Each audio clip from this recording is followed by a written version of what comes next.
ফেরেশতা জিবরাইল 600 পাখা নিয়ে মানুষের জন্য, বান্দার জন্য আল্লাহ যে জান্নাত বানাইছেন সেই জান্নাত দেখার জন্য উড়াল দিলেন। আলোর চাইতে বেশি গতি জিবরাইলকে আল্লাহ দান করেছে। আলো প্রতি সেকেন্ডে 1,86,000 মাইল, তার চাইতে বেশি গতি আল্লাহ জিবরাইলকে দান করেছে। বলেন সুবহানাল্লাহ। সেই গতি নিয়ে দুনিয়ার 1 বছর পর্যন্ত জান্নাত দেখলেন। ফেরেশতা জিবরাইল বলে, আল্লাহ দুনিয়ার 1 বছর পর্যন্ত জান্নাত দেখলাম, এখন পর্যন্ত জান্নাতের সীমানা পাইলাম না। আল্লাহ ডাক দেয় বলে, জিবরাইল জান্নাত যদি হয় 16 আনা, তুমি সবে মাত্র দেখলে তার 1 আনা। ফেরেশতা জিবরাইল বলেন, আল্লাহ আর দেখব না। আল্লাহ বলে, দেখবা না কেন? জিবরাইল বলতেছে, পরের জায়গা আমার দেখে লাভ কি? পরের জায়গা পরের জমি, সবাই বলেন পরের জায়গা পরের জমি, ঘর বানায় আমি হিরোই, আমি কিন্তু ঘরের মালিক নই। পরের জায়গা। আমরা যে বাংলাদেশে বসবাস করতেছি, এ জায়গা কি আমাদের? যেরকম আমাদের। আল্লাহ বললেন, জিবরাইল পরের জায়গা তোমার দেখা লাভ নাই। এই বুঝটা বুঝলে তুমি 1 বছর পর, কয় বছর? এটা তোমার আগেই বোঝার দরকার ছিল। আজকে যারা আমরা দুনিয়াতে বসবাস করতেছি, আমরাও বুঝবো কয় বছর পর। জমিদারের ইচ্ছা মতন দেই না জমিন চাষ, তাই তো ফসল ফলে না রে দুঃখ 12 মাস। জমিদারকে আরো জোরে, জোরসে বলুন। আচ্ছা, আপনারা সবাই বলেন না কেন? আমাকে এলাকায় 2 দল মানুষ আস্তে কথা কয়। কয় দল? একটা হলো মেয়ে মানুষ। মেয়ে মানুষ আস্তে কথা বলার পিছনে কারণ হলো জোরে বললে পর্দার খেলাফ হয়। আর এক দল হলো চোর। জোরে কোন কি? জোরে কথা বলে ধরা পড়ার ভয়। তা আপনারা কি মেয়ে মানুষ? আপনারা কি চোর? তাহলে আস্তে আস্তে কে? জোরে বলতে পারবেন না? জমিদারের ইচ্ছা মতন দেই না জমিন চাষ, তাই তো ফসল ফলে না রে দুঃখ 12 মাস। আমি খাজনা পাতি সবই দিলাম, তবু জমিন হয়েছে নিলাম। এই দুঃখের কথা কারে কই? পরের জায়গা পরের জমি, ঘর বানায় আমি রই, আমি কিন্তু জায়গার মালিক নই। আল্লাহ যেভাবে ইচ্ছা করছে আমাদের বাংলাদেশকে চাষ করার জন্য, আমরা সেভাবে চাষ করতেছি না। আল্লাহর হুকুম বাদ দিয়ে আমাদের ইচ্ছা মতো আমরা চলতেছি। নিজের ইচ্ছা মতো চললে হবে না, চলতে হবে আল্লাহর হুকুম, নবীর তরিকা মোতাবেক। জোরে বলেন কথা ঠিক কি না? ফেরেশতা জিবরাইল বলে, আল্লাহ জান্নাত থেকে আমি বের হবই, কারণ যেখানে থাকাই যাবে না সেখানে ঘুরে লাভ কি? কিন্তু যাওয়ার আগে একটা প্রশ্ন করতে চাই। আল্লাহ বলে, জিবরাইল কি প্রশ্ন করবে? জিবরাইল বলতেছে, এত বড় জান্নাত যেই বান্দার জন্য আপনি তৈরি করেছেন খামাখা। খামাখা মানে কি? অযথা। এত বড় জান্নাত যেই বান্দাদের জন্য আপনি তৈরি করেছেন, আমার মনে হয় এরা জান্নাত দেখে কোনোদিন শেষ করতে পারবে না। আল্লাহ বলেন, জিবরাইল আমার বান্দাকে জানো, কিন্তু আমার বান্দারে তুমি চিনো না। আমার বান্দা সম্পর্কে তোমার জানা আছে কিন্তু চিনা নাই। জোরে কোন কি নাই? এত বড় জান্নাত আমার বান্দারা কেমনে দেখবে? যদি জানবার চাও তাহলে আগামী জুমার দিনে, জুমার নামাজের আজান যখন মুয়াজ্জিন দিবে, আজান হওয়ার পর পরেই যেই মুসল্লি মসজিদের মধ্যে পা দিবে, তাকে জিজ্ঞাসা করলেই জানতে পারবে এত বড় জান্নাত আমার বান্দারা কেমনে দেখবে। আগামী কোন দিন? জুমার দিনে, যখন জুমার আজান হবে। আজান দেওয়ার পর পরই যেই মুসল্লি মসজিদের মধ্যে ঢুকবে, তাকে জিজ্ঞাসা করলেই তুমি জানতে পারবে এত বড় জান্নাত আমার বান্দারা কেমনে দেখবে? জোরে কোন সুবহানাল্লাহ। আপনারা বলেন তো, এই কথার দ্বারা আল্লাহ বান্দাদের দাম কমালো না বাড়ালো? আপনাদের তো মনে হয় ফেরেশতার দাম বেশি নাকি? কোনো মানুষ যদি খুব ভালো হয় না, তখন আমরা বলি লোকটা ফেরেশতার মতো। তখন লোকটা বুকের উপর থাবা দেয়, রে আমার ফেরেশতার সাথে তুলনা করছে। আসলে ফেরেশতার সঙ্গে যদি আমাদেরকে কেউ তুলনা করে, তাহলে আমাদের প্রমোশন হয় না ডিমোশন হয়। কেউ যদি বলে পিয়ন ডিসির মতো, না ডিসিটা পিয়নের মতো, কেউ যদি বলে এই ডিসিটা পিয়নের মতো, তাহলে ডিসির প্রমোশন হয় না ডিমোশন হয়? মাটির আদমকে আল্লাহ তৈরি করিয়া ঘোষণা করিলেন আল্লাহ শ্রেষ্ঠ বলিয়া, তাই নূরের ফেরেশতা করে মানুষকে সেজদা। জোরে বলেন, নূরের ফেরেশতা করে মানুষকে সেজদা। সবার চেয়ে দিলেন মাটির মানুষকে সম্মান। সেই প্রথম মানুষ যখন আল্লাহ তৈরি করবেন, আল্লাহ বললেন ওয়াইজ ক্বালা রাব্বুকা লিল মালাইকাতি ইন্নী জাইলুন ফিল আরদি খলিফা। ধরে কোন কি খলিফা? আমি যে সূরা আপনাদের সামনে একটা আয়াত তেলাওয়াত করেছি, সেটা হলো তাবারাকাল্লাযী বিয়াদিহিল মুলক ওয়া হুয়া আলা কুল্লি শাইইন কাদির। গোটা পৃথিবীর রাজত্ব কর্তৃত্ব মালিকানা কার হাতে? সমস্ত ক্ষমতার মালিক কে?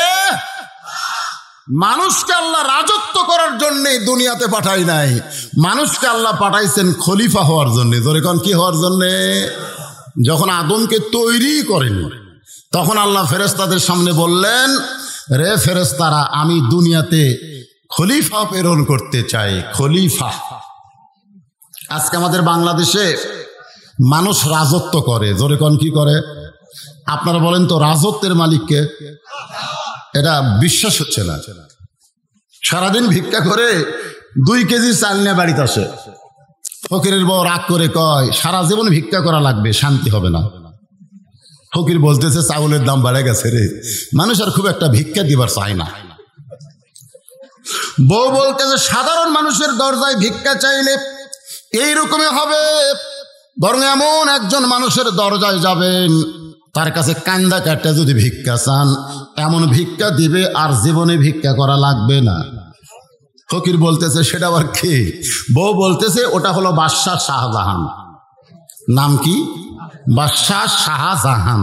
আসলে বাদশাহ কি শাহজাহান না বাদশাহ আল্লাহ? জোরে বলেন, বাদশাহ কে? তাবারাকাল্লাযী বিয়াদিহিল মুলক। কোন মানুষ বাদশাহ হতে পারে না, কোন মানুষ প্রেসিডেন্ট হতে পারে না, কিন্তু আমরা বানায় ফেলেছি। জোরে কোন ঠিক কিনা? হ্যাঁ। বইয়ের বুদ্ধি শুনে ফকির পরদিন সকালবেলায় বিসমিল্লাহ বলে বাদশাহ শাহজাহানের রাজ দরবারে, বিশাল দরজা, একজন দারোয়ান লাঠি নিয়ে দাঁড়ায় আছে। ফকির মনে মনে চিন্তা করে, জীবনে বহু দরজা ভিক্ষা করলাম, এরকম লাঠিওয়ালা মানুষ তো দেখিনি। ফকির যখন বিশাল দরজার দিকে যাবার চাই, সঙ্গে সঙ্গে দারোয়ান লাঠি তুলছে। এরকম লাঠি তুলে বলতেছে, এই বেটা কোন দিকে আসিস? ফকির বলতেছে, আমি বাদশাহ শাহজাহানের কাছে যাব। দারোয়ান বলতেছে, আমার দেহের দিকে তাকা আর লাঠির দিকে তাকা। তোর মতন ফকির এই দরজা দিয়ে কোনোদিন প্রবেশ করতে পারবে না। এই দরজা দিয়ে যারা প্রবেশ করবে, বাদশাহ শাহজাহানের উজির নাজির মন্ত্রী আত্মীয় স্বজন যারা, কেবলমাত্র তারাই প্রবেশ করবে, কোনো ফকির প্রবেশ করতে পারবে। ফকির মনে করে চিন্তা করে, বউ কইছে, বউ। এখন ফকির কি করবে? আল্লাহ কোরআনে বলেছেন, উদউ ইলা সাবিলি রাব্বিকা বিল হিকমা। ডাইরেক্ট যখন তুমি না পারবা, তখন তোমাকে হিকমত অবলম্বন করা লাগবে।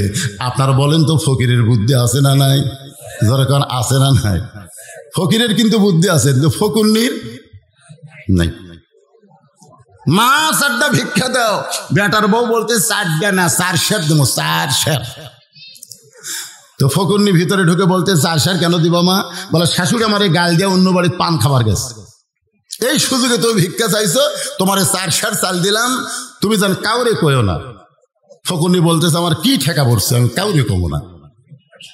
ওই 4 সের চাল পায় রাস্তার মধ্যে গুদগদ করতেছে, ওই বাড়ির বেটার বউ আমার 4 সের চাল দিয়ে কইলো কাউরে কইও না, আমার কি ঠেকা পড়ছে, আমি কাউরে কমো না। একজন বলতেছে বাবা ফকুনির বেটি গদগদ করে কি বলো? বলে কিছু না বাবা, ওই বাড়ির বেটার বউ আমার 4 সের চাল দিয়ে কইছে কাউরে জান কইও না, আমার কি ঠেকা পড়ছে, আমি কাউরে কমো না। ফকির যারে কাছে যায় তার কাছেই বলে, আর বলতেছে কাউরে কমো না। একটা ফকুন্নির বেটি যদি 4 সের চাল সামলাবার না পারে, তাকে যদি বাংলাদেশ সামলাবার দেন পারবে? আরো জোরে, জোরসে বলুন, জোর হলো না, আরো জোরে। সামনে রমজান মাস আসতেছে, বুঝবার পারবেন ঠেলা কাকা। আল্লাহর বান্দার একটু মনোযোগ দেন। ফকির হিকমত অবলম্বন করে এক দৌড়ে গিয়া দারোয়ানের 2টা পা খপ করে সাইফা ধরছে। যে দারোয়ান লাঠি তুলছে সে দারোয়ানের কি ধরছে? এর নামে হিকমত। 2টা পা ধরে কান্দের বলে ভাই আমি একটু ভিতরে ঢুকবার চাই। দারোয়ান বলতেছে তুই আমার পা ধরে তো লাভ নেই, কারণ তুইও যা হামও তাই। তুই ভিক্ষা করে খাস আর আমি দরজা পাহারা দিয়ে খাই। রে পাগলা, আমরা একই মানুষ। তুই ভিক্ষা করে খাস, আমি দরজা পাহারা দিয়ে খাই। আমার পা ধরে লাভ নাই, কারণ আমি দরজা খুলে দিলেই তুই বাদশাহ শাহজাহানের কাছে যাইতে পারবি না। আরো 15টা দরজা আছে। কয়টা? প্রত্যেকটা দরজায় একটা করে দারোয়ান এরকম লাঠি নিয়ে দাঁড়ায় আছে। আমি তোরে ছাইরা দিলে পরের দারোয়ান তোরে পিটুন দিবে। ফকির বলতেছে তুমি শুধু ছাইরা দাও, পরের দারোয়ান দিবে কি দিবে না সেইটা আমার ব্যাপার। দারোয়ান ঠাট্টার স্থলে দরজা খুলে দিছে। ঠাট্টা বলছে না, যা পিটুন খেয়ে এমনি আসবে। দারোয়ান ঠাট্টা করে যখন দরজা খুলে দেয়, ফকির দরজা খোলা পায় ভিতরে ঢুকে দেয়। 100 গজ দূরে আর একটা দরজা, যেই দরজার কাছে দারোয়ান সঙ্গে সঙ্গে লাঠি তুলে বলতেছে এই ফকির ঢুকলা কেমনে? সুবহানাল্লাহ কোন? এই ফকির ঢুকলা কেমনে? ফকির বলতেছে কেমনে ঢুকলাম যদি জানবার চাও তাহলে প্রথম দরজার দারোয়ানের কাছে যাও। ও আমার পরিচয় পায় কাঁপতে কাঁপতে দরজা খুলে দিছে। এখন তুমি দরজা খুলবা না বন্ধ রাখবা? দারোয়ান মনে মনে চিন্তা করে এর যদি পরিচয় না থাকতো তাহলে প্রথম দরজার দারোয়ান তো দরজা খুলতো না। ও বেটা যখন খুইলা দিছে, খামাকা দরজা বন্ধ করে আমার চাকরি আমি হারাবো। দারোয়ান যখন দরজা খুলে দেয়, ইমাম গাজ্জালি বলেন রে দুনিয়ার বান্দা বান্দিরা শোনো, ইমানের কলেমা নিয়ে মৃত্যুর দরজা যদি তোমরা পাড়ি দিবার পারো, কবর বলো, হাসর বলো, মিজান বলো, ফুলসিরাত বলো, আর কোন দরজায় তোমাদের আটকানো হবে না। অফুতিহাত আবওয়াবুহা ওয়া ক্বালা লাহুম খাজানাতুহা সালামুন আলাইকুম তিবতুম ফাদখুলুহা খালিদিন।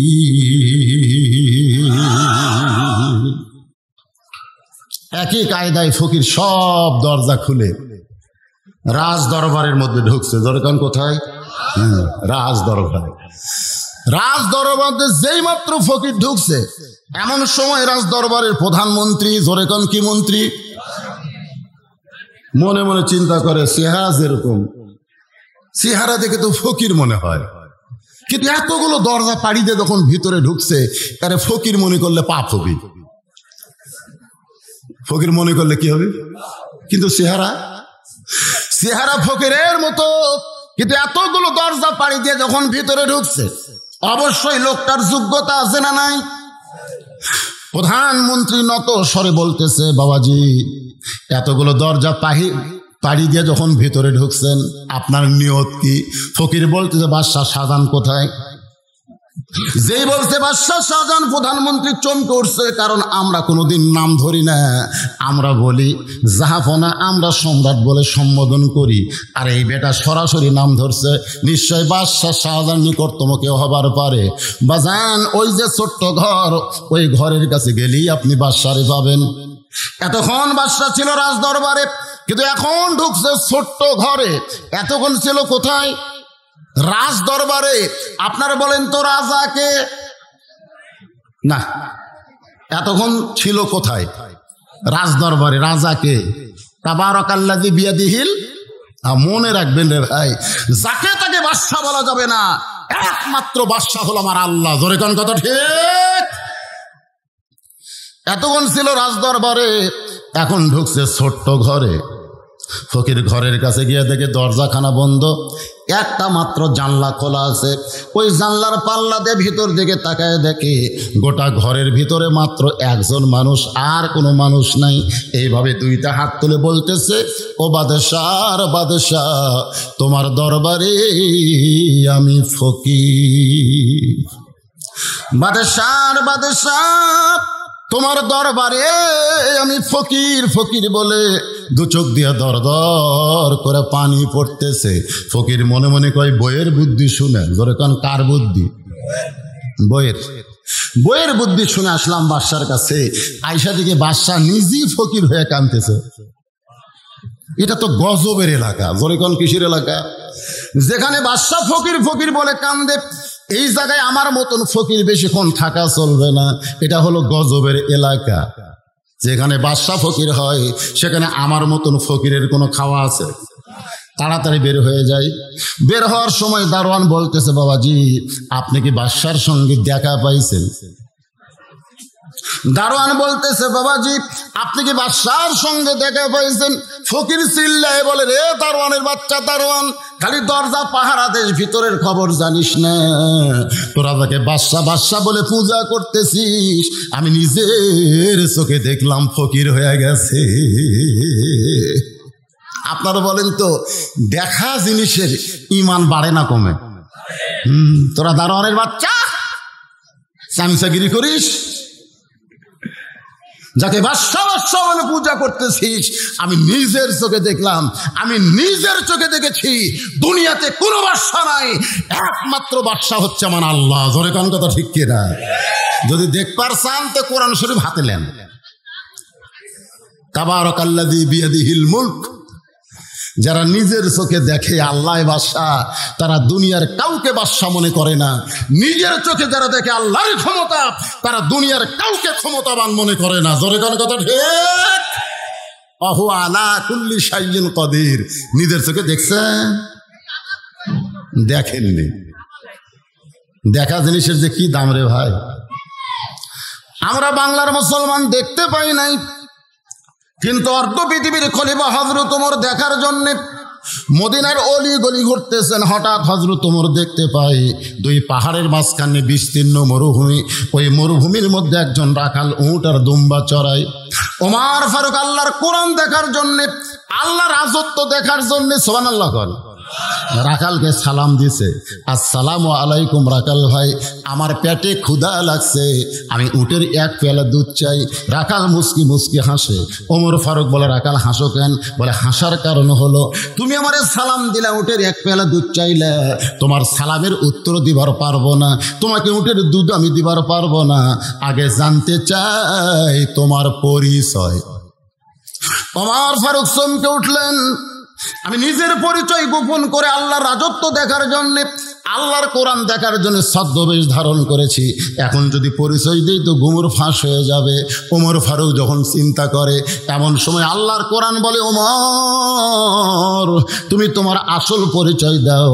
তোমার আসল পরিচয় হলো মিল্লাতা আবিকুম ইব্রাহিম হুয়া সাম্মাকুমুল মুসলিমিন। আমাদের জাতির পিতা হযরত ইব্রাহিম। আমাদের জাতির পিতার নাম কি? আরো জোরে। যারা বলবেন না তাদের ভেজাল আছে। ভেজাল, হ্যাঁ।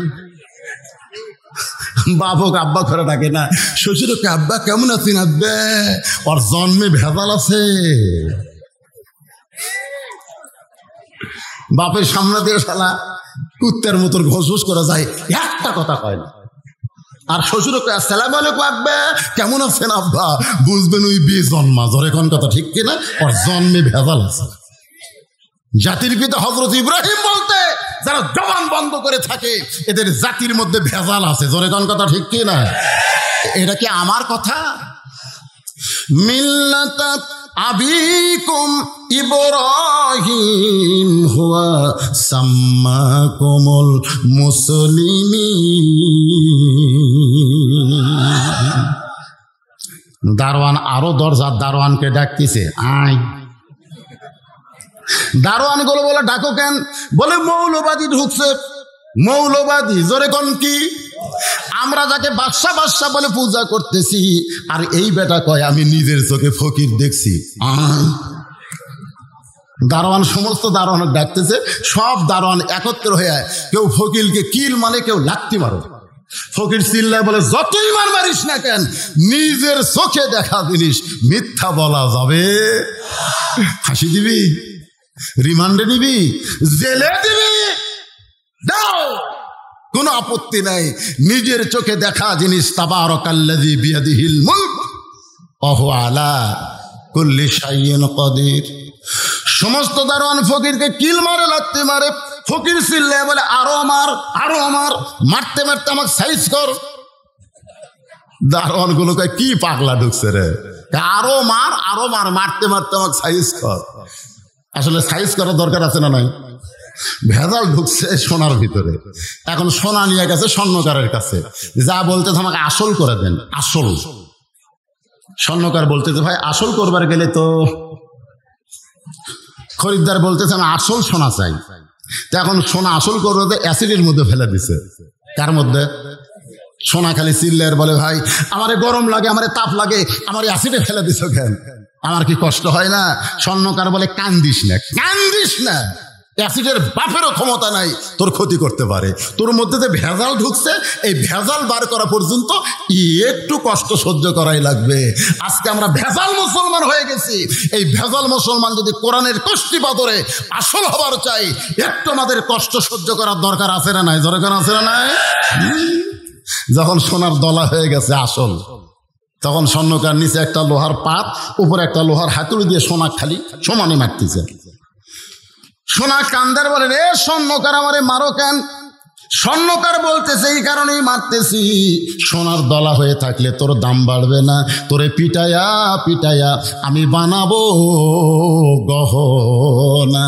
আজকে কোরআনের কষ্টি পাথরে আমরা যদি আসল মুসলমান হই, এরপরও আল্লাহ পাক আমাদের জন্য বলেছেন, ওয়ালা নাবলুওয়ান্নাকুম বিশাইইম মিনাল খাউফি ওয়াল জুই ওয়া নাকসিম মিনাল আমওয়ালি ওয়াল আনফুসি ওয়াস-সামারাতি ওয়া বাশশিরিস সাবিরিন। আসরের নামাজ শেষ করছে বাদশাহ শাহজাহান।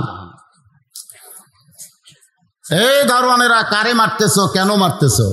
বলে, জাহাপনা আমরা খালি মারতেছি, আপনি শুনলে তো ফাঁসি দিবেন, আপনি শুনলে তো মারিয়ে ফেলবেন। বলে, কি হয়েছে? বলে, আপনি নাকি বাদশাহ নাই ফকির হয়ে গেছেন। বাদশাহ শাহজাহান দৌড়ে এসে ফকিরের টুটি চাপা ধরছে, এভাবে টুটি। এই ফকির, তুই জানিস না আমি মোগল সম্রাট শাহজাহান?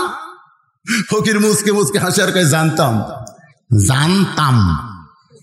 জানতাম কি? এটা অতীত কাল, জানতাম। বলে, বর্তমানেও আমি বাদশাহ শাহজাহান। তাহলে ছোট্ট ঘরের জানলার কাছে গিয়ে আপনার মতোই একজন মানুষকে দেখলাম, দুই হাত তুলে কাঁদতেছে আর বলতেছে, ও বাদশার বাদশাহ, তোমার দরবারে আমি ফকির। আপনার মতোই একজন মানুষকে দেখলাম, এখন বলেন তো সেই মানুষটাকে? বাদশাহ শাহজাহানের দুইটা হাত থর থর করে কাঁপতেছে। দারোয়ানগুলো বলে, জাহাপনা ফকির কি কইল? ওইটা শোনার পরে আপনার হাতে কেন কম্পন ধরলো? বাদশাহ শাহজাহান বলতেছে, দারোয়ানেরা রে, ফকির যা বলেছে ঠিক বলেছে। আসরের নামাজ পড়ার পরে আল্লাহর কাছে দুইটা হাত তুলে আমি নিজকে ফকির বানায়া আমার আল্লাহকে আল্লাহ বিশ্বাস করে, বাদশাহ বিশ্বাস করে আমি চোখের পানি বের করে কেঁদেছি। আল্লাহর ঘরে যতক্ষণ ফকির সাজি, ততক্ষণ আল্লাহর ঘর থেকে বার হলেই আমি বাদশাহ হইয়া যাই। এরকম মুনাফিক চরিত্র আমার আল্লাহ পছন্দ করে না। জোরে কোন ঠিক কিনা?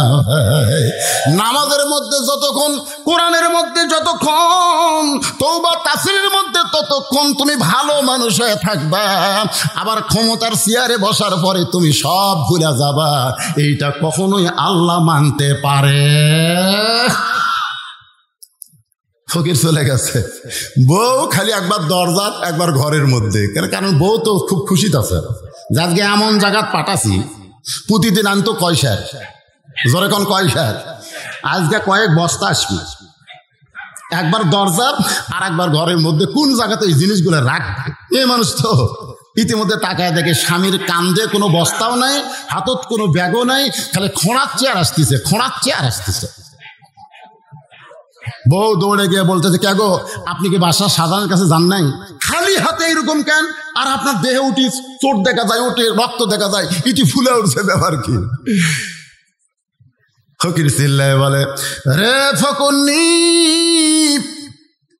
নকল বাদশার কাছে গিয়া আমি আসল বাদশার খবর পেয়েছি, আর আসল বাদশার খবর পাইতে গেলে এরকম একটু শাস্তি পেতেই হয়। সুবহানাল্লাহ। নকল বাদশার কাছে যায়, কোন বাদশার খবর আছে? আসল বাদশার নাম কি? আরো জোরে। ফকুন্নি বলতেছে, এই জন্যই তো পাগল হয়ে গেছেন, এত মার মারছে, এখন কি করবেন? ফকির বলতেছে, তরিকা পাইছি। তরিকা, তরিকা মানে রাস্তা। তরিকা মানে কি? ঘরের মধ্যে গিয়া ফকির দুই হাত তুলে কাঁদতেছে আর বলতেছে, ও বাদশাহ, শাহজাহানের বাদশাহ, বাদশাহ শাহজাহান যদি তোমার কাছে ফকির বানায়া তুমি মুঘল রাজ্য যদি তাক দিবার পারো, আমি তোমার কাছে ওই ফকির হয়ে কাঁদতেছি, আমাকে জানার ভিক্ষা করা না লাগে। ভিক্ষা তোমার দরবারে করতেছি, আমার খাবার ব্যবস্থা করো। ওমা মিন দাব্বাতিন ইল্লা আলাল্লাহি রিজকুহা। আপনারা বলেন তো, রিজিকের ব্যবস্থা কার হাতে? আল্লাহ কোরআনে বলেছেন, ফালিয়াবুদু রাব্ব হাযাল বাইত আল্লাযী আত'আমাহুম মিন জু'ইন ওয়া আমানাহুম মিন খাউফ। ফকির যখন আল্লাহর কাছে কাঁদতেছে, ও বাদশার বাদশাহ, তোমার কাছে আমি খাবার চাই, তোমার কাছে ভিক্ষা চাই, মানুষের দরজাত ভিক্ষা করা আমার জায়েজ নাই। বউ সাইড থেকে বলতেছে, পিটন খায়া পাগল হচ্ছে, কান্দে মরে গেল, তোমার বাড়িতে খাবার আসবে না, ভিক্ষা করবার যাও। আজকে আমাদের অনেকের এরকম বিশ্বাস, আল্লাহ দিবার পারে, যখন পারে না না না, আল্লাহও লাগে, হিল্লাও লাগে। অনেকে বলে আল্লাহ খালি আল্লাহ দেওয়া হয়, হিল্লাও লাগে, হিল্লা। আপনারা বলেন তো, লা ইলাহা ইল্লাল্লাহর মধ্যে কোনো হিল্লা আছে? কোনো হিল্লা নাই। একটু মনোযোগ দিয়ে শুনবেন, ফকির কাঁদতেছে কার কাছে? রাখাল বলতেছে, তোমার আসল পরিচয় দাও। ওমর ফারুক বললেন, আমার আসল পরিচয় হলো আমি একজন মুসলমান। রাখাল বলতেছে, মুসলমান যদি তোমার পরিচয় হয়, তাহলে তুমি দুধ চাইলা কার কাছে? কারণ আসল মুসলমান যারা হবে তারা চাওয়ার ব্যাপারে সতর্ক থাকবে। আসল মুসলমান আল্লাহ ছাড়া অন্য কারো কাছে চাবে। সঙ্গে সঙ্গে ওমর ফারুক কান্দার বলে, রাখাল ভাই, চাওয়ার ব্যাপারে আমার ভুল হয়ে গেছে। রাখাল বলতে, যে ভুলটা যখন স্বীকার করলাম, তাহলে তওবা করার সুযোগ আছে। ওমর ফারুক বলে, আমি তওবা করতেছি। রাখাল বলে, তুমি মূর্খ মানুষ, তুমি তওবা কেমনে করবা? কারণ চাওয়ার ব্যাপারে যারা সতর্ক হয় না, তারা হলো দুনিয়ার সবচাইতে বড় মূর্খ। দরকার হলে ফাঁসির মঞ্চে যাবে। আসল মুসলমান কোনোদিন রাষ্ট্রপতির কাছে বাঁচার দরখাস্ত লিখবে না। আসল মুসলমান জানে যে যার কাছে আমি বাঁচার দরখাস্ত লিখবো, ও নিজেই তো বাঁচবে না। আমাদের বাংলাদেশে 3টা রহমান ক্ষমতার চেয়ারও থাকা মরছে। একটা হলো বঙ্গবন্ধু শেখ মুজিবুর রহমান, একটা হলো জিয়াউর রহমান, আর একটা হলো জিল্লুর রহমান। এই 3টা কিন্তু প্রেসিডেন্ট থাকা অবস্থায় মারা গেছে। ধরে কোন কথা ঠিক কিনা? তাহলে কি বুঝতেছেন? প্রেসিডেন্ট কিছুই না, আল্লাহ হচ্ছেন বাদশাহ, আর আমরা সবাই হলাম কি? খলিফা। আমরা হলাম ফকির, মিসকিন। রাখাল বলতেছে, আমি তওবা পড়াই, তুমি আমার সঙ্গে তওবা পড়ো। এবার রাখাল হযরত ওমরকে তওবা পড়াচ্ছে। আস্তাগফিরুল্লাহ রাব্বি মিন কুল্লি জামবিন ওয়া তুবু ইলাইহি। ওমর ফারুক তওবা করার পরে বলতেছে, ও রাখাল ভাই, আল্লাহর হস্তে ওটের 1 পেয়ালা দুধ দাও, যেই দুধটা পান করে ক্ষুধা তৃষ্ণা নিবারণ করতে চাই। রাখাল মুচকি মুচকি হাসে। ওমর ফারুক বলে, রাখাল হাসতে তো কেন? বলে, হাসার কারণ হলো তওবা করার পরে তুমি আবার মুনাফিকি খুললে। চেয়ারম্যান হওয়ার আগে তুমি কি বলেছিলে? আমি জনগণের বন্ধু, গরিবের বন্ধু, আমি তোমাদের সব সময় কাছে থাকতে চাই, এই বলে তুমি চোখের পানি নিয়ে তওবা করে ভোট নিলে। এখন চেয়ারম্যান হওয়ার পরে বলতেছ আমার টাইম নেই। যখন কথা ঠিক কি না? আপনার বলেন তো, এরকম মুনাফিক আছে না নাই? যখন আছে না নাই? রাখাল বলতেছে তওবা করার পরে তুমি আবার মুনাফিকি করলে। উমর ফারুকের চেহারা রক্তের মতো লাল হয়ে গেছে, কারণ কাফের সহ্য করা যাবে, মুনাফিক সহ্য করা যাবে না। কাফের থাকবে জাহান্নামের উপরে আর মুনাফিক থাকবে জাহান্নামের তলে। কাফের যেগুলো পেশাব পায়খানা করবে জাহান্নামের নিচে থেকে, মুনাফিক সেইগুলা খাদ্য খাবে। সাহাবেরা বললেন, এ রাসূলুল্লাহ, এই বদমাইশ মুনাফিক কোন দলের মধ্যে আবাদ হবে? আল্লাহ নবী বলেন, ইহুদি, খ্রিস্টান, বৌদ্ধ, হিন্দুর মধ্যে কোনো মুনাফিকের আবাদ নাই। মুনাফিকের আবাদ হবে মুসলমানের ভিতরে। এই মুহূর্তে গোটা পৃথিবীর মধ্যে সবচেয়ে মুনাফিকের ফ্যাক্টরির দেশের নাম হলো বাংলাদেশ। গোটা পৃথিবীতে এত মুনাফিক কোনো দেশে নেই। আপনারা বলবেন, হুজুর এত বড় কথা কোন? দেখেন কিছুক্ষণ আওয়াজ শোনেন, আপনি নিজেরই ধরা খাবেন। কে রে, আমি কি রে? ওমর ফারুক বলে, রাখাল আমার মধ্যে মুনাফিকের কি দেখলে? রাখাল বলতেছে, লিমা তাকুলু মা লা তাফালুন, তোমার মুখের সাথে অন্তরের মিল নাই। তুমি সত্যি করে বলো তো, আমি কি উটের মালিক? আমি যদি উটের মালিক হইতাম তুমি আমাকে রাখাল বলতো না। যখন তুমি আমাকে রাখাল বলেছো তখন তোমার মন বলতেছে আমি উটের মালিক না। আর মালিক বাদ্দা রাখালের কাছে আল্লাহর হস্তে চাইলেও রাখাল দিবার পারবে। আমার ওয়াজে আপনারা শুনছেন, এটা আমার জীবনেই ঘটছে। কেবল টেস্ট থেকে নামছি, ইতিমধ্যে এক লোক দৌড়ে এসে বলছে যে হুজুর, হাতের মধ্যে একটা কসকসা টাকা দিয়ে দোয়া করেন। এগুলো কি দোয়া ভাই? বলে আমার বইয়ের পেটে বাচ্চা হয়েছে, আল্লাহ যেন একটা পুত্র দেন। যেই কইছে আমি পকেট থেকে 200 বার করে দিলাম। কয় হুজুর আমি তো টাকা চাইনি। আমি বললাম পাগলা, তুইও জাহামতে। আমি পরপর 3টা মেয়ের বাপ, আমি নিজে। আমার দোয়া দিয়ে যদি পেটের বাচ্চা পুত্র হয় তাহলে আল্লাহ আমাকে একটা অন্তত পুত্র দিত। কারণ যতবার আমার বইয়ের পেটে বাচ্চা হয়েছে প্রত্যেকবার আমি দোয়া করছি আল্লাহ একটা পুত্র দাও। তা আমার দোয়া দিয়ে আমার বইয়েরটাই হয়নি, তোর বইয়েরটা হবে? তখন বলে হুজুর তাহলে আপনি টাকা আপনি নেন, আমারটা আমাকে দেন। যেই দিছি ওই টাকা নিয়ে দৌড় দিচ্ছি। আমি পিছন দিক দিয়ে খপ করে ধরে বললাম কোথায় যাবি? বলে যেই হুজুরের বেটা চলে আসে আমি তার কাছে দোয়া চাবো। আমি বললাম কোনো হুজুরের কাছে না, কোনো পীরের কাছে না, কোনো বাবার কাছে না, কোনো মাজারে নয়। মুসলমান যদি পাইতে চায় কেবলমাত্র আল্লাহর কাছে চাইতে হবে। রাখাল বলে, পথিক সত্যিই যদি আল্লাহর হস্তে উঠে 1 পেলা দুধ চাও তাহলে এখান থেকে মালিকের বাড়ি হলো 10 মাইল দূরে। ওই মালিকের দরজাত গিয়ে বলো, মালিক তোমার রাখাল উট আর দুম্বা চড়াই। তুমি মালিক যদি হুকুম দাও তাহলে রাখাল আল্লাহর হস্তে উঠে 1 পেলা দুধ দিবে। উমর ফারুক বলে, রাখাল ভাই অত তোর মালিকের বাড়ি যাওয়ার দরকার নাই, বরং তোমাকে 2টা টাকা দিলাম, এই 2টা টাকার বিনিময়ে তুমি উটের 1 পেলা দুধ দাও। রাখাল মুচকি মুচকি হাসে। উমর ফারুক বলে, রাখাল হাসো কেন? বলে হাসার কারণ হলো তুমি হযরত উমরকে চেনো। সুবহানাল্লাহ। রাখাল হযরত উমরকে বলতেছে, তুমি কি হযরত উমরকে চেনো? যদি হযরত উমরকে চিনতে তাহলে এই কথা বলার সাহস তুমি পাইতা না। রে পথিক, তুমি কি জানো হযরত উমর আল্লাহর কোরআন দিয়ে রাষ্ট্র চালায়।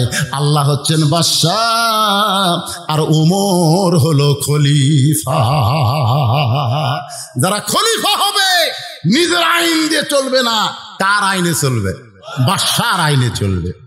আল্লাহর কোরআন দিয়ে যেদিন থেকে রাষ্ট্র চলে সেদিন থেকে উমরের গুপ্ত বাহিনী যদি দেখতে পাই তুমি আমার 2 টাকা ঘুষ দিছো আর আমি মালিক বাদ দিয়ে তোমাকে উটের 1 পেলা দুধ দিলাম, তাহলে তোমাকেও ধরবে আমাকেও ধরবে।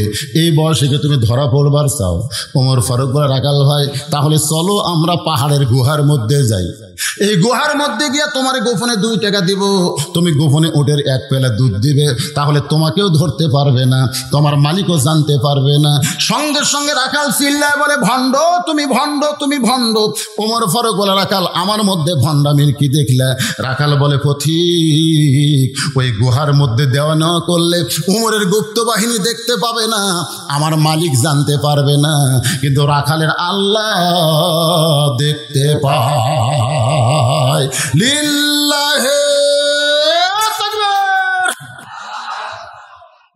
আজকে প্রত্যেকটা জিনিসের দাম ব্যবসায়ীরা বেড়ে দিচ্ছে, জোরে কোন কথা ঠিক কিনা? যেই শোনে ম্যাস্টেট আসতেছে, ম্যাস্টেট উরি বাবা। কতকগুলো আবার কয় সিসি ক্যামেরা আছে, এক শালাকের ইমান নাই। সিসি ক্যামেরা পুলিশের চিন্তা মুসলমান কোনোদিন করতে পারে না। মুসলমানের চিন্তা হলো তোমার দুই কান্দে দুই মোহরি লেখিতেছেন ডায়েরি, দুই কান্দে দুই মোহর। কে গান গালি গুনাহ হবে? তোমার দুই কান্দে দুই মোহরি লেখিতেছেন ডায়েরি, দলিল দেখে রায় দিবে, দলিল দেখে রায় দিবে, টাকা পয়সার নাই কারবার। আছেন আমার মুক্তার, আছেন আমার বারিস্টার, শেষ বিচারের হাইকোর্টেতে তিনি আমায় করবেন পার। আমি পাপী, তিনি জামিনদার। মনের ঘরে তালা দিয়া চাবি নিয়ে আসেন সাই, আমি অধম সাধ্য কি তার, আমি অধম সাধ্য কি তার। হুকুম ছাড়া বাইরে যাই, হুকুম ছাড়া বাইরে যাই। সেই দিন সে স্টেশনে থাকবে নানান প্যাসেঞ্জার, দ্রুত জানে পার হবে সে টিকিট কাটায় আসে যার। পারাপারে থাকলে তারা সঙ্গে নিও গাড়ি ভাড়া, পারাপারে থাকলে তারা সঙ্গে নিও গাড়ি ভাড়া। জবাবদিহি করতে হবে, জবাবদিহি করতে হবে, ধরলে টিকিট কালেক্টর।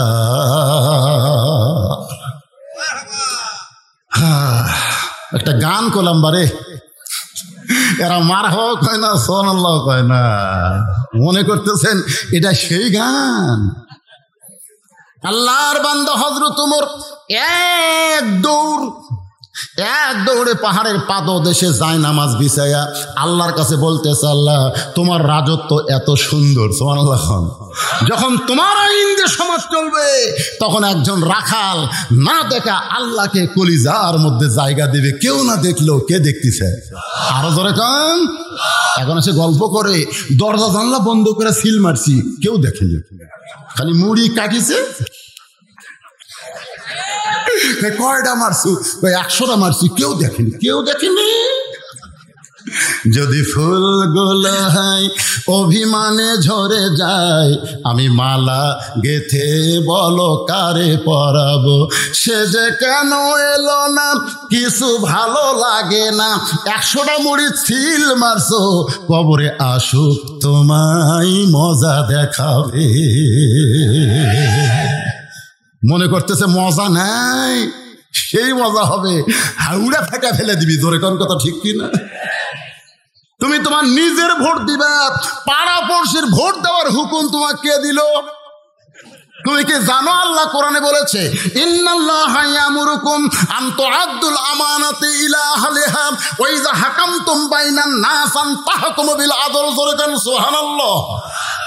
আমার ফারুক আল্লাহর কাছে কাঁদতেছে, আল্লাহ তোমার রাজত্ব এত সুন্দর, যখন তোমার রাজত্ব চলবে আর মানুষ যখন আল্লাহর আইনে খেলাফতি চর্চা করবে, তখন একজন রাখাল না দেখা আল্লাহকে কলিজার মধ্যে, কার কাছে কাঁদতেছে?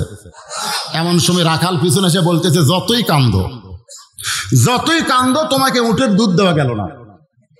ওমর ফারুক বলে, রাখাল ভাই উটের দুধের কোনো দরকার আমার নাই, বরং তোমার কাছে আমি জানতে চাই, তুমি না দেখা আল্লাহকে কলিজার মধ্যে জায়গা দিয়া, কেউ না দেখলো আল্লাহ দেখতেছে, এই বিশ্বাসে তুমি চলতেছো, এর বিনিময়ে তোমার চাহিদা কি? চাহিদা বোঝেন না? আপনাকে চাহিদা কি? এই কতক্ষণ চাহিদা কি? আমির হামজা জেলখানাত বন্দি করে রাখছে। একজন গিয়ে বলতেছে, আমির হামজা ভাই প্রত্যেকদিন সকালে তোমার 2টা ছোট মেয়ে কান্দে, আবার সন্ধ্যার সময় কান্দে, এরপরেও তুমি জেলের মধ্যে বন্দি আছো, তোমার চাহিদা কি? একটা চাহিদা আছে না নাই? কতক্ষণ আছে না নাই? ওমর ফারুক বলে, রাখাল রোদে পুড়ে পুড়ে তুমি রাখালি করতেছো, তোমার ভালো কোনো খাবার নাই, ভালো কোনো চাকরি নাই, ভালো কোনো বাড়ি নাই, এরপরেও তুমি আল্লাহর আইন কোরআন মানতেছো, এর বিনিময়ে তোমার চাহিদা কি? দুনিয়াতে তোমার কোনো শান্তি হলো না, তোমার চাহিদা কি একটু বলবা না? রাখাল চোখের পানি বের করে বলে, পথিক আমার চাহিদা যখন জানতে চাও তাহলে শোনো, আমার চাহিদা হলো রব্বানা আতিনা ফিদ দুনিয়া হাসানাতাও ওয়া ফিল আখিরাতি হাসানা ওয়া কিনা আযাবান্নার। ওমর ফারুক বলে, রাখাল ভাই, আমি তোমার চাহিদার কথা জানতে চাইলাম আর তুমি কোরআনের আয়াত করলে। রাখাল বলে, তুমি আসলেই মূর্খ। ওমর খুব করছে, তুমি আসলেই মূর্খ। আমি কোরআনের আয়াত দিয়ে দুটা চাহিদার কথা বললাম, একটা হলো দুনিয়ার সৌন্দর্য, একটা হলো আখিরাতের সৌন্দর্য। দুনিয়ার সৌন্দর্য হলো হযরত উমরকে আমি এক নজর দেখতে চাই। যে উমর খেলাফত চর্চা করে, আল্লাহর রাজত্ব আল্লাহর কোরআন দিয়ে চালায়, সেই হযরত উমরকে যদি একটা নজর দেখতে পাইতাম তাহলে দুনিয়ার চাহিদা আল্লাহ আমার পুরা করত। আমার 2 নম্বর চাহিদা হলো, আমি রাখাল যখন মরে যাব, অধম রাখালকে আল্লাহ যেন জান্নাত দেয়। ওমর ফারুক দৌড়ে এসে রাখালের হাতটা এরকম ধরে 3 বার চুমু খাচ্ছে। রাখাল বলে, কি পাগলা রে, আমার ঘামাতে চুমা দিলে।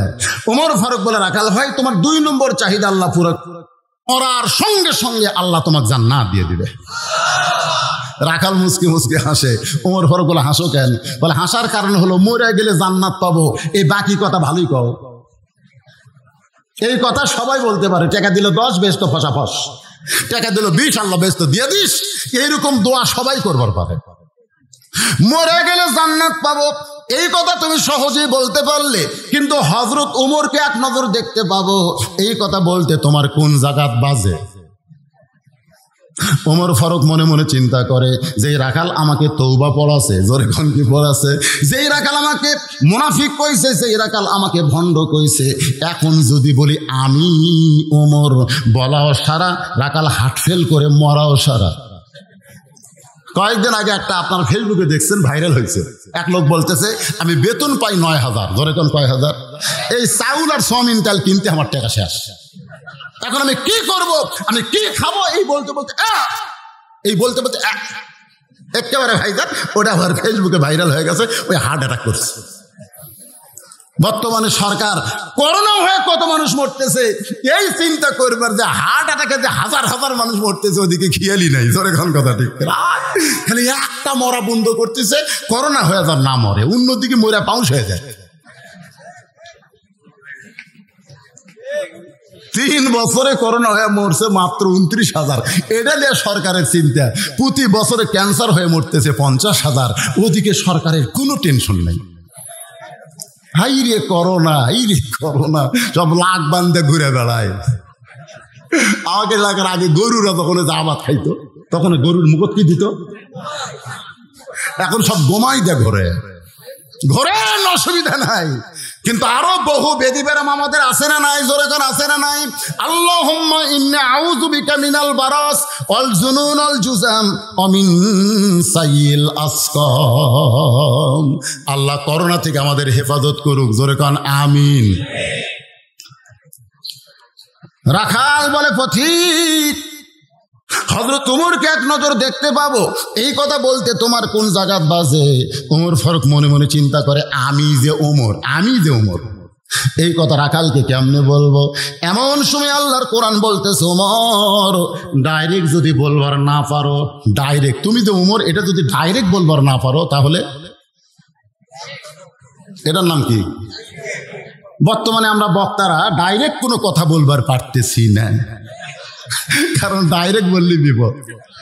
এই জন্য সরাসরি এরকম না বলে, হ্যাঁ, ওমর ফারুক যদি বলে আমি ওমর, বলাও সারা মরাও সারা। এখন ডাইরেক্ট যদি বদরশিদ বলে বড়াও সারা, ধরা পড়াও সারা, সরকার কথা ঠিক। তা আমি ধরা পড়বো, এমনি তো সবগুলা ধরা পড়িছে, এখন যদি আমিও পড়ি তাহলে তো বিপদ হয়ে যাবি রে ভাই। ওমর ফারুক বললেন, রাখাল সত্যি যদি হযরত ওমরকে দেখবার চাও তাহলে ফজরের নামাজ তোমাকে সামনে কাতারে আদায় করা লাগবে। ফজরের নামাজ যদি সামনে কাতারে আদায় করো তাহলে মেহরাবের দিকে লক্ষ্য করে দেখবা যেই মানুষটা ইমামতি করতেছে ওই মানুষটি হলেন হযরত ওমর। রাখাল ছোট বাচ্চার মতন কান্দে। ওমর ফারুক বলে, রাখাল কান্দো কেন? রাখাল বলতেছে, আমি বারান্দায় নামাজ পড়ি, আমি মসজিদের ভিতরে ঢোকার সাহস পাই না, কারণ মসজিদের মধ্যে দামি দামি সাহাবী, ওই দামি দামি সাহাবীর মধ্যে আমি রাখাল কেমনে যাই, এই জন্য বারান্দায় নামাজ পড়ি ভাই। ওমর ফারুক বলে, রাখাল তুমি কম দামি বারান্দায় নামাজ পড়ো, মসজিদের মধ্যে দামি দামি, এই কথা তোমারে কে বুঝাইলো?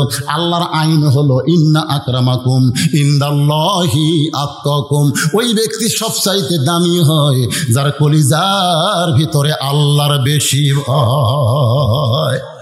আপনারা মনে করছেন বজলুল রশিদ চেয়ারে বসে ওয়াজ করতেছে, বজলুল রশিদ টেজের উপরে বসে আছে, বজলুল রশিদ দামি? আসলে আমি দামি না, আপনাদের মাঝখানে এমন একজন মহামানব বসে আছে যার তাকওয়ার কারণে আল্লাহ গোটা মাহফিলকে কবুল করে নিবে। কোনো সময় মিছে মনে করবেন না যে উপরে বসে থাকলেই তার দাম বেশি, এটা মনে করবেন না। কারণ মুদির দোকানে যখন পাথর সাজায়, আপনারা খেয়াল করে দেখবেন নিচে যে পাথর থাকে 1000 গ্রাম, তার উপর 500, তার উপর 200, তার উপর 100, তার উপর 20। আপনারা নিচে তারা বসে আছেন, আপনারা 1000 গ্রাম রে, সভাপতি ছাড়া, ইল্লা সভাপতি ছাড়া আমি হলাম 20 গ্রাম।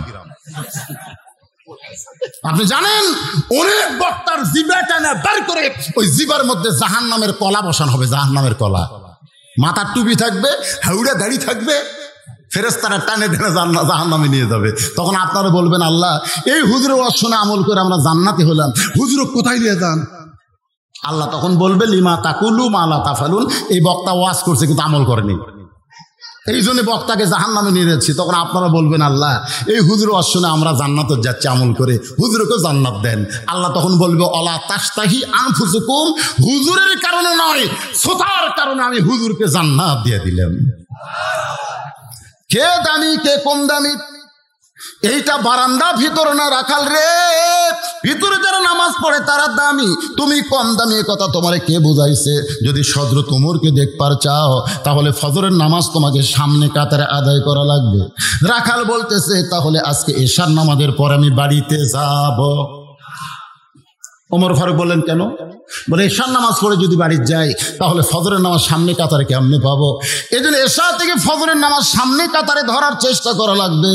ওমর ফারুক বললেন, রাখাল ভাই 3 ওয়াক্ত নামাজ তাড়াতাড়ি, আসর মাগরিব এশা, এই 3 ওয়াক্ত নামাজ হলো তাড়াতাড়ি, আর এশা থেকে ফজর, ফজর থেকে জোহর, এই 2 ওয়াক্ত লম্বা কেন? রাখাল বলতেছে, আমি জানি না। ওমর ফারুক বললেন, শোনো, ফজর থেকে জোহর লম্বা সময় দেওয়ার কারণ হলো ওই লম্বা সময়ের মধ্যে চাকরি করবে, ব্যবসা বাণিজ্য করবে, খেতে খামারে কাজকাম করে দেহের যে ক্ষয় হবে। এশা থেকে ফজর লম্বা সময় দেওয়ার কারণ হলো ওই লম্বা সময়ের মধ্যে ঘুম পারলে আল্লাহ তাআলা ওই ক্ষয়গুলো পুরা করে দিবে। এখন বলো, এশার নামাজ পড়ে তুমি যদি ফজর ধরবার চাও, তোমার চোখত যদি ঘুম ধরে, তাহলে তুমি কি করবা? রাখাল বলতে যে পথিক, ঘুমটা যদি ধরে তাহলে মসজিদের মধ্যে ঘুমায়া যাব। যেই বলছে মসজিদের মধ্যে ঘুমাবো, ওমর ফারুকের চেহারা রক্তের মতো লাল। এই মসজিদের মধ্যে ঘুম পাড়ার দলিল দে। তুই যে বললি ঘুম যদি ধরে তাহলে মসজিদের মধ্যে ঘুমায় যাব, ঘুম পাড়ার একটা দলিল থাকা লাগবে না? মা তাকুম রাসূলু ফাখুযুহু ওয়া মা নাহাকুম আনহু ফান্তাহু, আমার নবী যেটা করেছেন সেটা করা লাগবে, নবী যেটা করেনি সেটা করা যাবে। কথা কন না কেন? সবাই জোহর নামাজ পড়ে বাড়িতে গেছে, ওরা 3 জন 4 ফ্যান দিয়ে, 3 মুসল্লি কয় ফ্যান? 4 ফ্যান দিয়ে গল্প করতেছে।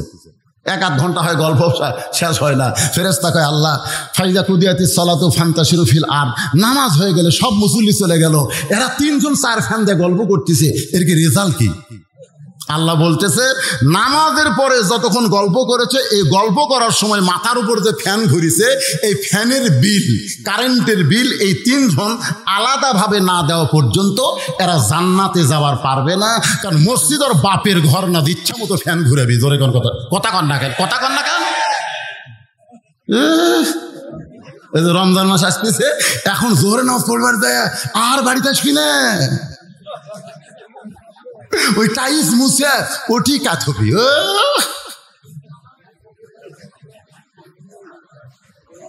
কি মনে করতেছেন? আল্লাহর বান্দা হযরত ওমর বললেন, রাখাল আজানের গুরুত্ব দিও। এতদিন রাখাল নামাজ পড়তো বারান্দায়, কিন্তু আজকে নামাজ পড়বে সামনে কাতারে। ধরে কোন কাতারে? তাহলে আজানের গুরুত্ব কম না বেশি? দেখবেন শেষে যেই মুসল্লি মসজিদে ঢোকে বুঝবেন সে কিন্তু আজানের গুরুত্ব দেয় নাই, সে আকামতের গুরুত্ব দিছে। আজান আর আকামত দুটা কি এক? জোরে কোন দুইটা কি এক? এক না। আজান দিয়ে যা শুনে যারা আসে ওরা সামনে কাতার, দ্বিতীয় কাতার, তৃতীয় কাতার পায়। আর যারা আকামত ধরবার আসে আকামত, ওরা কিন্তু ওই যে আপনার মহাদেবপুর কেন্দ্রীয় মসজিদে নামাজ পড়বি ঠিকই, কিন্তু খালি ঘড়ি দেখবি। যেই দেখতেছে আর 1 মিনিট পরে জামাত শুরু হবে, তাড়াতাড়ি তালা দিয়ে তাড়াতাড়ি তালা মারছে, মারে দৌড়ে এসে শেষ কাতারে বারান্দায় আল্লাহু আকবার। যে হাত বানছে মিন শারিল ওয়াসওয়াসিল খান্নাস, তখন ভিতরে খান্নাস বলতেছে তাড়াতাড়ি তো তালা মারলি ছোড়ানি। এই হাত বান্দার আগে কিন্তু কিছুই বলবে না। যাই এরকম হাত বানছেন তখন বলতেছে তাড়াতাড়ি তো তালা মারলি চাবি। নামাজ পড়তেছে। আচ্ছা, হাদিস আছে বিস্তারিত, হুজুরি কলব ব্যতীত পশ্চিম কালেও নামাজ তোর হবে না। তবে কেন দাও জোয়ারি, মানুষকে দেখাও নামাজ পড়ি, ও তোমার সিদ্ধ বীজে সুফসল ফলে না। আজও কেন আল্লাহর নামাজ ধরতে পারলা না? বারান্দায় যারা নামাজ তারা পড়ে, আর সামনে কাতারে যারা নামাজ তারা ধরে। ধরে কোন সুবহানাল্লাহ। একটা হলো ধরা, একটা হলো পড়া। আপনারা বলেন তো দুটা কি এক? দুটা কি এক? একটু মনোযোগ দিয়ে শুনবেন। এতদিন রাখাল নামাজ পড়ছে বারান্দায়, আজকে সামনে কাতারে নামাজ ধরবে। এই জন্য মসজিদের মধ্যে ঢুকতেছে। ভাইজান, মসজিদের মধ্যে ঢোকার সময় নিয়ম আছে না নাই? কি নিয়ম? আপনারা মসজিদ ঢোকেন না? ঢোকার নিয়ম কি? ডান পায়ে একটা জবান করে দোয়া পড়া লাগবে, আল্লাহুম্মা আফতাহ লি আবওয়াবা রাহমাতিক। এই দোয়াটা পড়ে রাখাল ডান পায়ে মসজিদের মধ্যে ঢুকে সামনে কাতারে যাবার চাই। সামনে কাতারে যখন যাওয়ার চিন্তা করে, প্রত্যেকটা সাহাবী নড়ে সরে রাখালকে যাওয়ার রাস্তা করে দেয়। রাখাল মনে মনে কয়, আল্লাহ এতদিন বারান্দায় নামাজ পড়েছি, আর মনে মনে চিন্তা করেছি মসজিদের মধ্যে দামি দামি সাহাবী, কিন্তু আজকে ভিতরে ঢুকে দেখতেছি আমিও যা এরাও তাই। এতদিন বারান্দার থেকে মনে করছে দামি দামি, আজকে ভিতরে ঢুকে দেখতেছে আমিও যা এরাও তাই। সামনে কাতারে এসপি খাড়া হচ্ছে, একটা মুসল্লি ছাড়া কাতার পুরা হচ্ছে না। এসপি খালি পিছন দিকে তাকায়, দরজার চৌকিদার খাড়া হয়ে আসছে। এসপি ডাকতে চাই, চৌকিদার কয় না স্যার আপনি এসপি আমি চৌকিদার।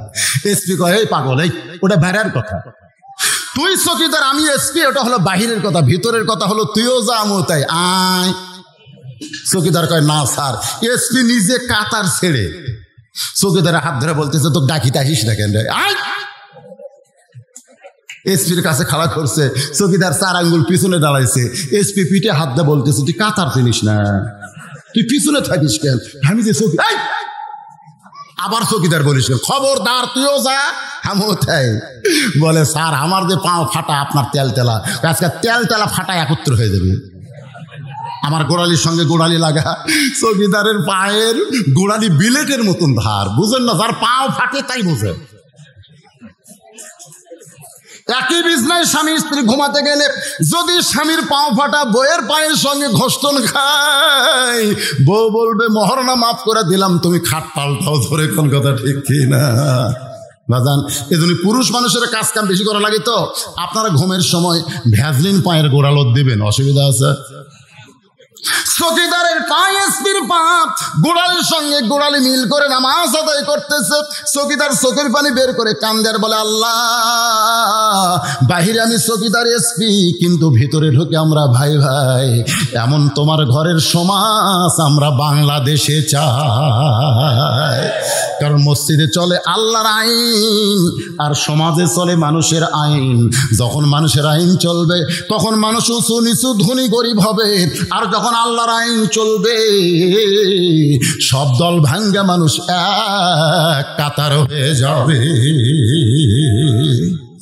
রাখাল একেবারে সামনে কাতারে, জোরে কোন কাতার? মেহরাব বরাবর, একেবারে দেখা যেন ডাইরেক্ট যায়। এই জন্যে মেহরাব বরাবর সামনে কাতারে রাখাল ফজরের 2 রাকাত সুন্নত আদায় করেছে। ফজরের পূর্বে 2 রাকাত সুন্নত নামাজ আছে না নাই? সর্বসাকুল্যে 12 রাকাত সুন্নত আমাদেরকে আদায় করা লাগবে। সর্বসাকুল্যে খেয়াল করবেন কয় রাকাত? ফজরের আগে 2 রাকাত, জোহরের আগে 4 রাকাত, জোহরের পরে 2 রাকাত, মাগরিবের পরে 2 রাকাত, আর এশার পরে 2 রাকাত। এই সর্বসাকুল্যে 12। ফরজ হলো 17 রাকাত, বেতের হলো 3 রাকাত, তারাবি আমরা পড়ব 20। কথা কয় না? না কমাবার চাচ্ছেন নাকি? কিরে বাজান কিছু বলবার চাচ্ছেন? না না, রাত কিছুই হয়নি। ফকির কানতেছে আর বলতেছে, আল্লাহ ও বাদশাহ শাহজাহানের বাদশাহ, মনে আছে না ভুলে গেছেন? বাদশাহ শাহজাহানের বাদশাহ, বাদশাহ শাহজাহান যদি ফকির হয়ে মোগল রাজ্য পায় তাহলে হামাক তুমি বরকতের খাবার দিবার পারবা না? এমন ভাবে আল্লাহর কাছে কানতেছে, তরিকা শিখছে, নিয়ম। তরিকা মানে নিয়ম। ফকরনি কাছে গিয়ে বলতেছে, যতই কান্দ 1 ফোঁটা ভিক্ষা পাবা না, যদি বাঁচতে চাও তাহলে মানুষের দরজাত যাও। ফকির ছিল, ফকর নেই, তুই আমার ইবাদতের মধ্যে কি? এটা সবচাইতে বড় ইবাদত। সুবহানাল্লাহ কন না কেন? আদ-দুআ মুখুল ইবাদত। সমস্ত ইবাদতের ভিতরে আল্লাহর কাছে চাওয়াটা হলো সবচাইতে বড় ইবাদত।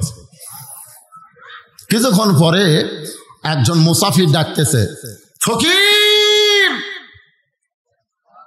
তোমার জন্য মালিক খাবার পাঠায় দিছে। এই বলে দরজার কাছে 1 বস্তা খাবার থুইয়া চলে গেছে। ফকুন্নিকে বলতেছে, ওগো ওগো তুমি বাদশার কাছে কানতেছ আর তোমার মালিক খাবার পাঠাছো। এই মোনাজাত কমপ্লিট করে আসে দেখি 1 বস্তা খাবার। সুবহানাল্লাহ কোন? 1 বস্তা খাবার পাইয়ে ফকির বস্তার উপরে হাত দিয়ে বলে, ও মালিক, ও আল্লাহ, তুমি আমার দোয়া কবুল করেছো। বউ বলতেছে অনেক দিন চলবে।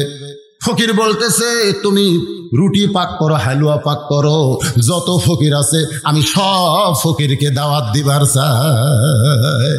ফকুন্নি বলতেছে, একলা খাইলে 1 হাত মাছ খাওয়া যাবে, তুমি যদি ফকিরকে আবার দাওয়াত দাও তাহলে 1 বস্তা খাবার তো একদিনে পড়ে যাবে। ফকির চিল্লায় বলে, তোর বাপের বাড়ির থেকে আচ্ছা তাই তোর বাপ দিছে? দেওয়ার মালিক কে? আমি হলাম দাওয়াতের মালিক। আমি ফকিরদেরকে দাওয়াত দিব, দেওয়ার মালিক হচ্ছে আল্লাহ।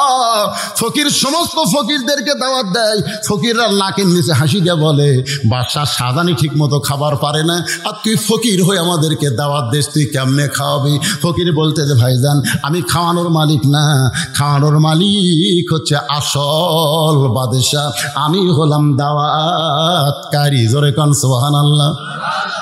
ফজরের 2 রাকাত সুন্নত নামাজ আদায় করে রাখাল চুপটি করে বসে আছে। এমন সময় এক সাহাবী মসজিদের মধ্যে ঢুইকে দেখে জায়গা দখল। ওই সাহাবীর নাম হলো ওসমান গনি। জোরে বলেন নাম কি? ওসমান গনি মনে মনে চিন্তা করে, যে জায়গায় আমি নামাজ পড়ি সেই জায়গায় একজন বসে আছে।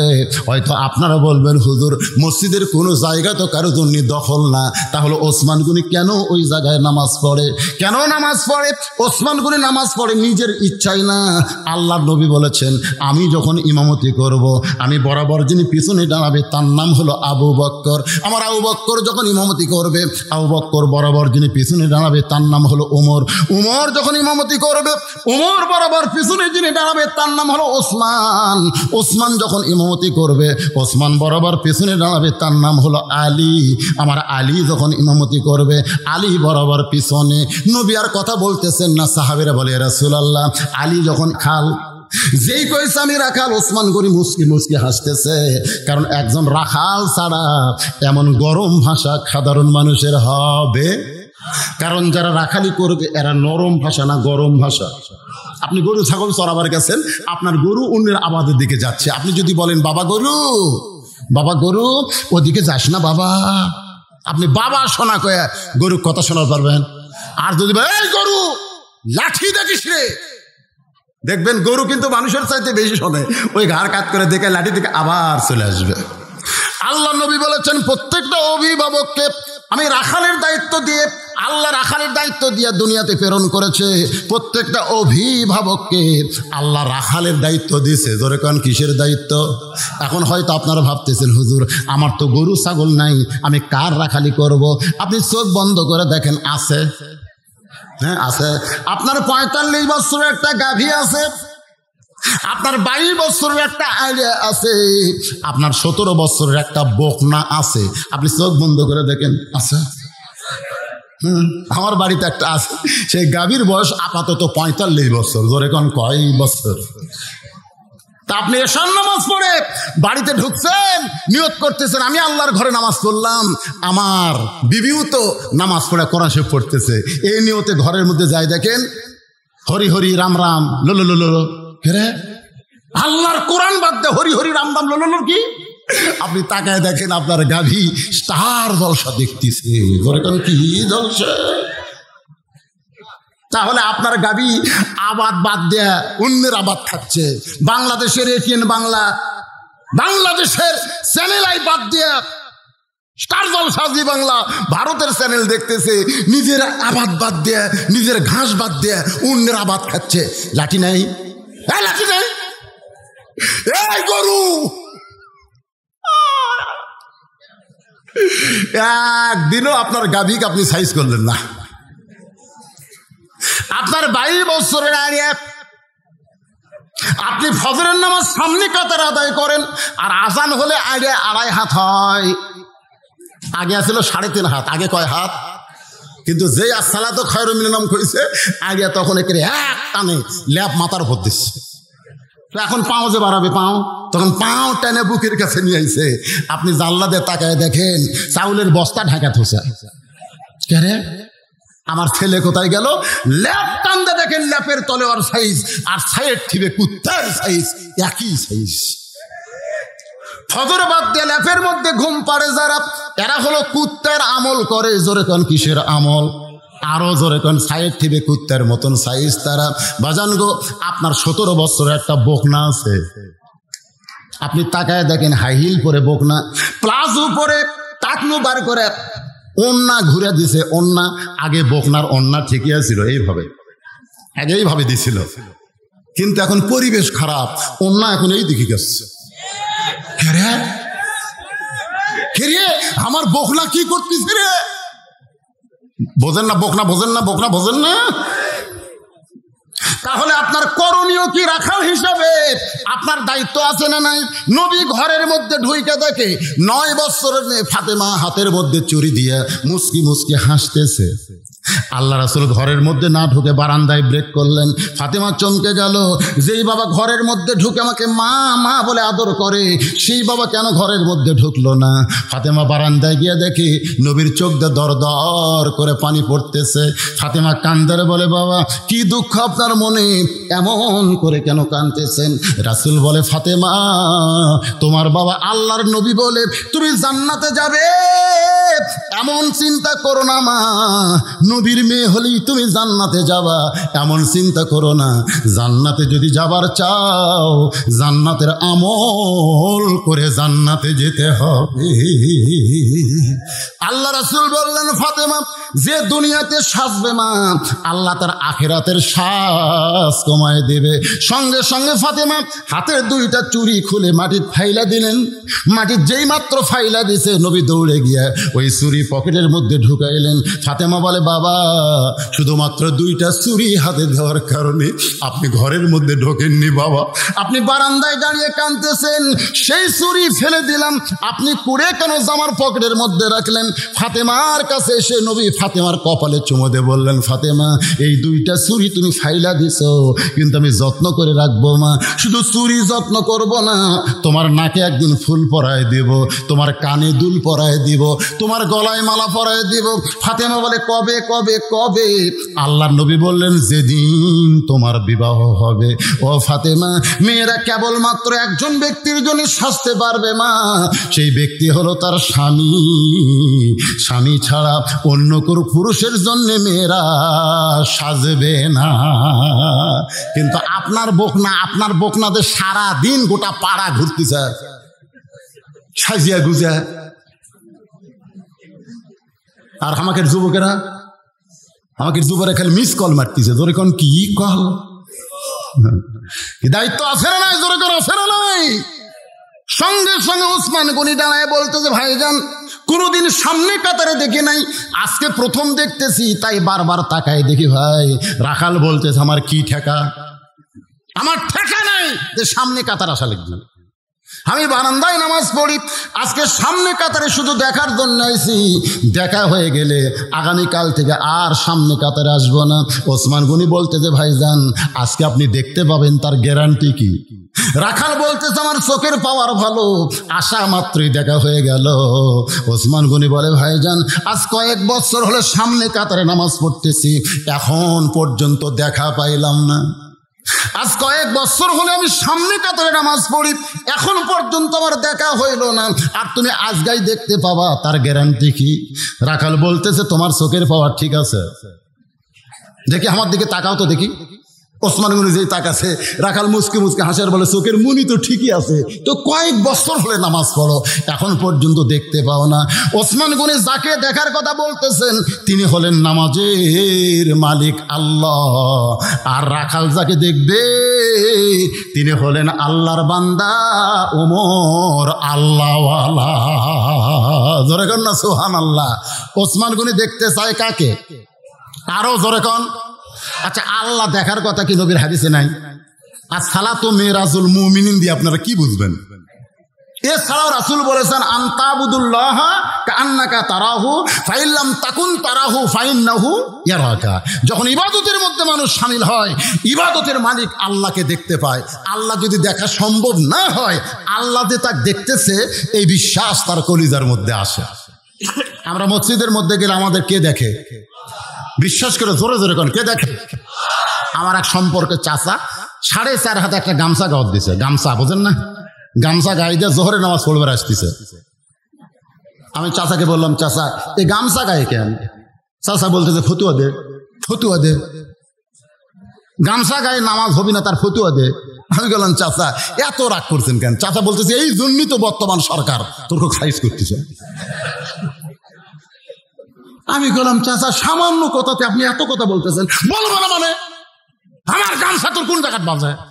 মানে বাঁচতেছে না চাচা, এই গামছা গাওয়ার দিয়ে আপনি বিয়ের বাড়ি যাওয়ার পারবেন? চাচা বলতে তুই কি মনে করিস আমি ফকির?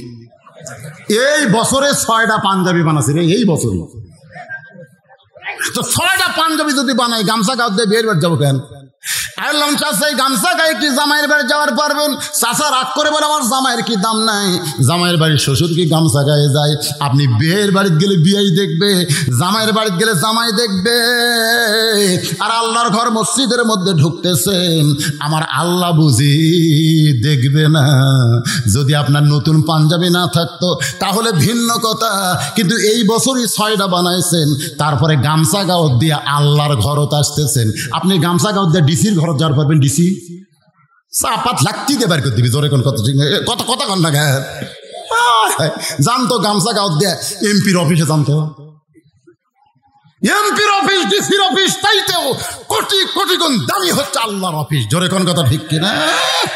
যদি পাঞ্জাবি না থাকতো সেটা ভিন্ন কথা। 6টা এ বছরে বানাচ্ছে, কতকগুলো আবার যাই দেখবেন স্ট্যান্ডার্ড লুঙ্গি আর ঠিক না বরাবর শার্ট। ওই যখন তো রুকুর থেকে শেষ দাঁত যায়, পিছনের যন্ত্র পিছন দিকে টেপা হয়ে এটা দেখা যায়। কি কোন দেখা কথা হাসতেছেন কেন? যদি একটা পাঞ্জাবি থাকতো তাহলে এই পিছনের টেপাটা পাঞ্জাবি ইয়েতে ঢেকে থাকতো। ভাই রে খালি মন যা চায় সেটা পরে আপনারা নামাজ পড়বার গেলে হবে না, পোশাকটা হতে হবে লেবাসুত তাকওয়া, যে পোশাক পরলে আল্লাহর ভয় কলিজার মধ্যে আসবে, এমন একটা পোশাক পরার দরকার আছে না নাই? জোরে কর আছে না নাই? একটু মনোযোগ দিয়ে শুনবেন। রাখাল বলতেছে ভাইজান এত বছর হলে সামনে কাতারে নামাজ পড়তেছেন, এখন পর্যন্ত দেখবার পান নাই, আজকে আপনি আমার হাত ধরেন, আমি নিজেও দেখব এবং আপনাকেও দেখায় দিব। সঙ্গে সঙ্গে ওসমান গনির কাছে আল্লাহর কোরআন এসে বলতেছে ইয়া আইয়ুহাল্লাযীনা আমানুত্তাকুল্লাহা ওয়া কুনু মা'আস সাদিকিন। ওসমান গনি খপ করে রাখালের হাতটা ধরে মনে মনে বলতেছে আল্লাহ নিজের যোগ্যতায় এখন পর্যন্ত তোমাকে দেখতে পাই নাই, কিন্তু আজকে এমন একটা সত্যবাদী সাদিকিন বান্দা পাইছি, তার মাধ্যমে তোমাকে দেখবার চাই। আল্লাহ বলতেছে, রে ইমানদারেরা, খুব খেয়াল করে শোনেন আয়াতের বাংলা অর্থ, ইমানদারেরা আমার ভয় যদি তোমাদের কলিজার মধ্যে রাখতে চাও, তাহলে সত্যবাদীদের তোমরা সাথী হও। সত্যবাদীদের কি হও? এটা কার কথা? বর্তমানে বাংলাদেশে সত্যবাদী কারা? যারা কোরআনের রাজনীতি করে না, যারা মানুষের রাজনীতি করে? কথা না করলে মরার আগে বোবা হয়ে মরবেন না, কলমা মুখত আসবি না। কথা না করলে এই কথা কোন? কারা সত্যবাদী? কারা সত্যবাদী? আল্লাহর কোরআনের চাইতে সত্য কোনো কথা আছে? সেই কোরআন যে যারা কথা বলে তারকে সাথে থাকেন না। আল্লাহ বলতেছে অকুনু মা সাদিকিন, সত্যবাদীদের সাথে হওয়া লাগে। ভাই খালি মিথ্যা মিথ্যা কথা কর, ওরকে পাশে চামচাগিরি করতেছেন, করেন দেখা হবে না? এজরে এখন হবে কি হবে না? وقال الذين كفروا ربنا أرنا اللذين أضلانا من الجن والإنس نجعلهما تحت أقدامنا ليكونا من الأسفلين।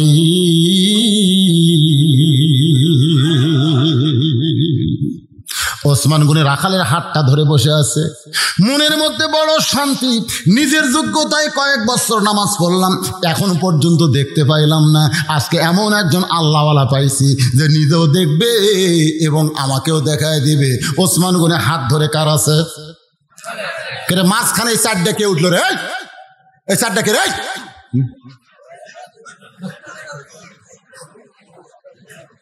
কি হলো? এর কি হয়েছে?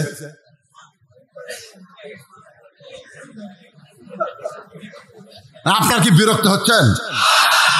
অত্যন্ত গরমের ভিতর আপনার বসে আছেন। এই বাচ্চা করে বস বাবা বস, এখন তোর খুব দেখেই তো কাম কর্ম রে, তোরা উঠলি কে রে পাগলারা?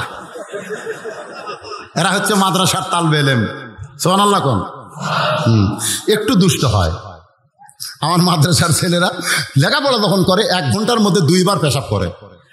লেখাপড়া শুনুন কিছুক্ষণ পরপরই, কিন্তু যখন লেখাপড়া নাই 3 ঘন্টা যাচ্ছে আর একবারও পেশাব করে না। আমি হুজুরকে বললাম, হুজুর এরা যখন পড়ে সবক দেয় তখন এত ঘন ঘন পেশাব করে, আর যখন পড়ে না তখন কয় হুজুর বুঝবেন না। এই মাদ্রাসার বাচ্চারা হলে এইরকম, এরা খুব ভালো। এরা যখন রাস্তা দিয়ে যায় ওদের পায়ের তলে ফেরেশতারা নূরের পাখা বিছিয়ে দেয়। জোরে বলেন সুবহানাল্লাহ। এদের সম্পর্ক আল্লাহর কোরআনের সাথে নিজের চোখে দেখছি ভাই রে, কি সম্পর্ক। আমি এই মাঘ মাসে শীতের মধ্যে মাদ্রাসার আঙ্গিনার সিএলে বসে আছি, ইতিমধ্যে এক ছেলে বের হলো। আমি কলাম করে সবাই পড়তেছে, তুই বের হলি কেন? তখন আমাকে এরকম দেখাচ্ছে। তা আমি কইলাম এটা কি? বলে হুজুর 1 নম্বর পেশাব, 2 নম্বর পায়খানা, আর 3 নম্বর অজু থাকে না। তা আমার 3 মানে ফিস, এই ফিস করে অজু গেছে, এজন্য অজু করবার বাড়াইছি।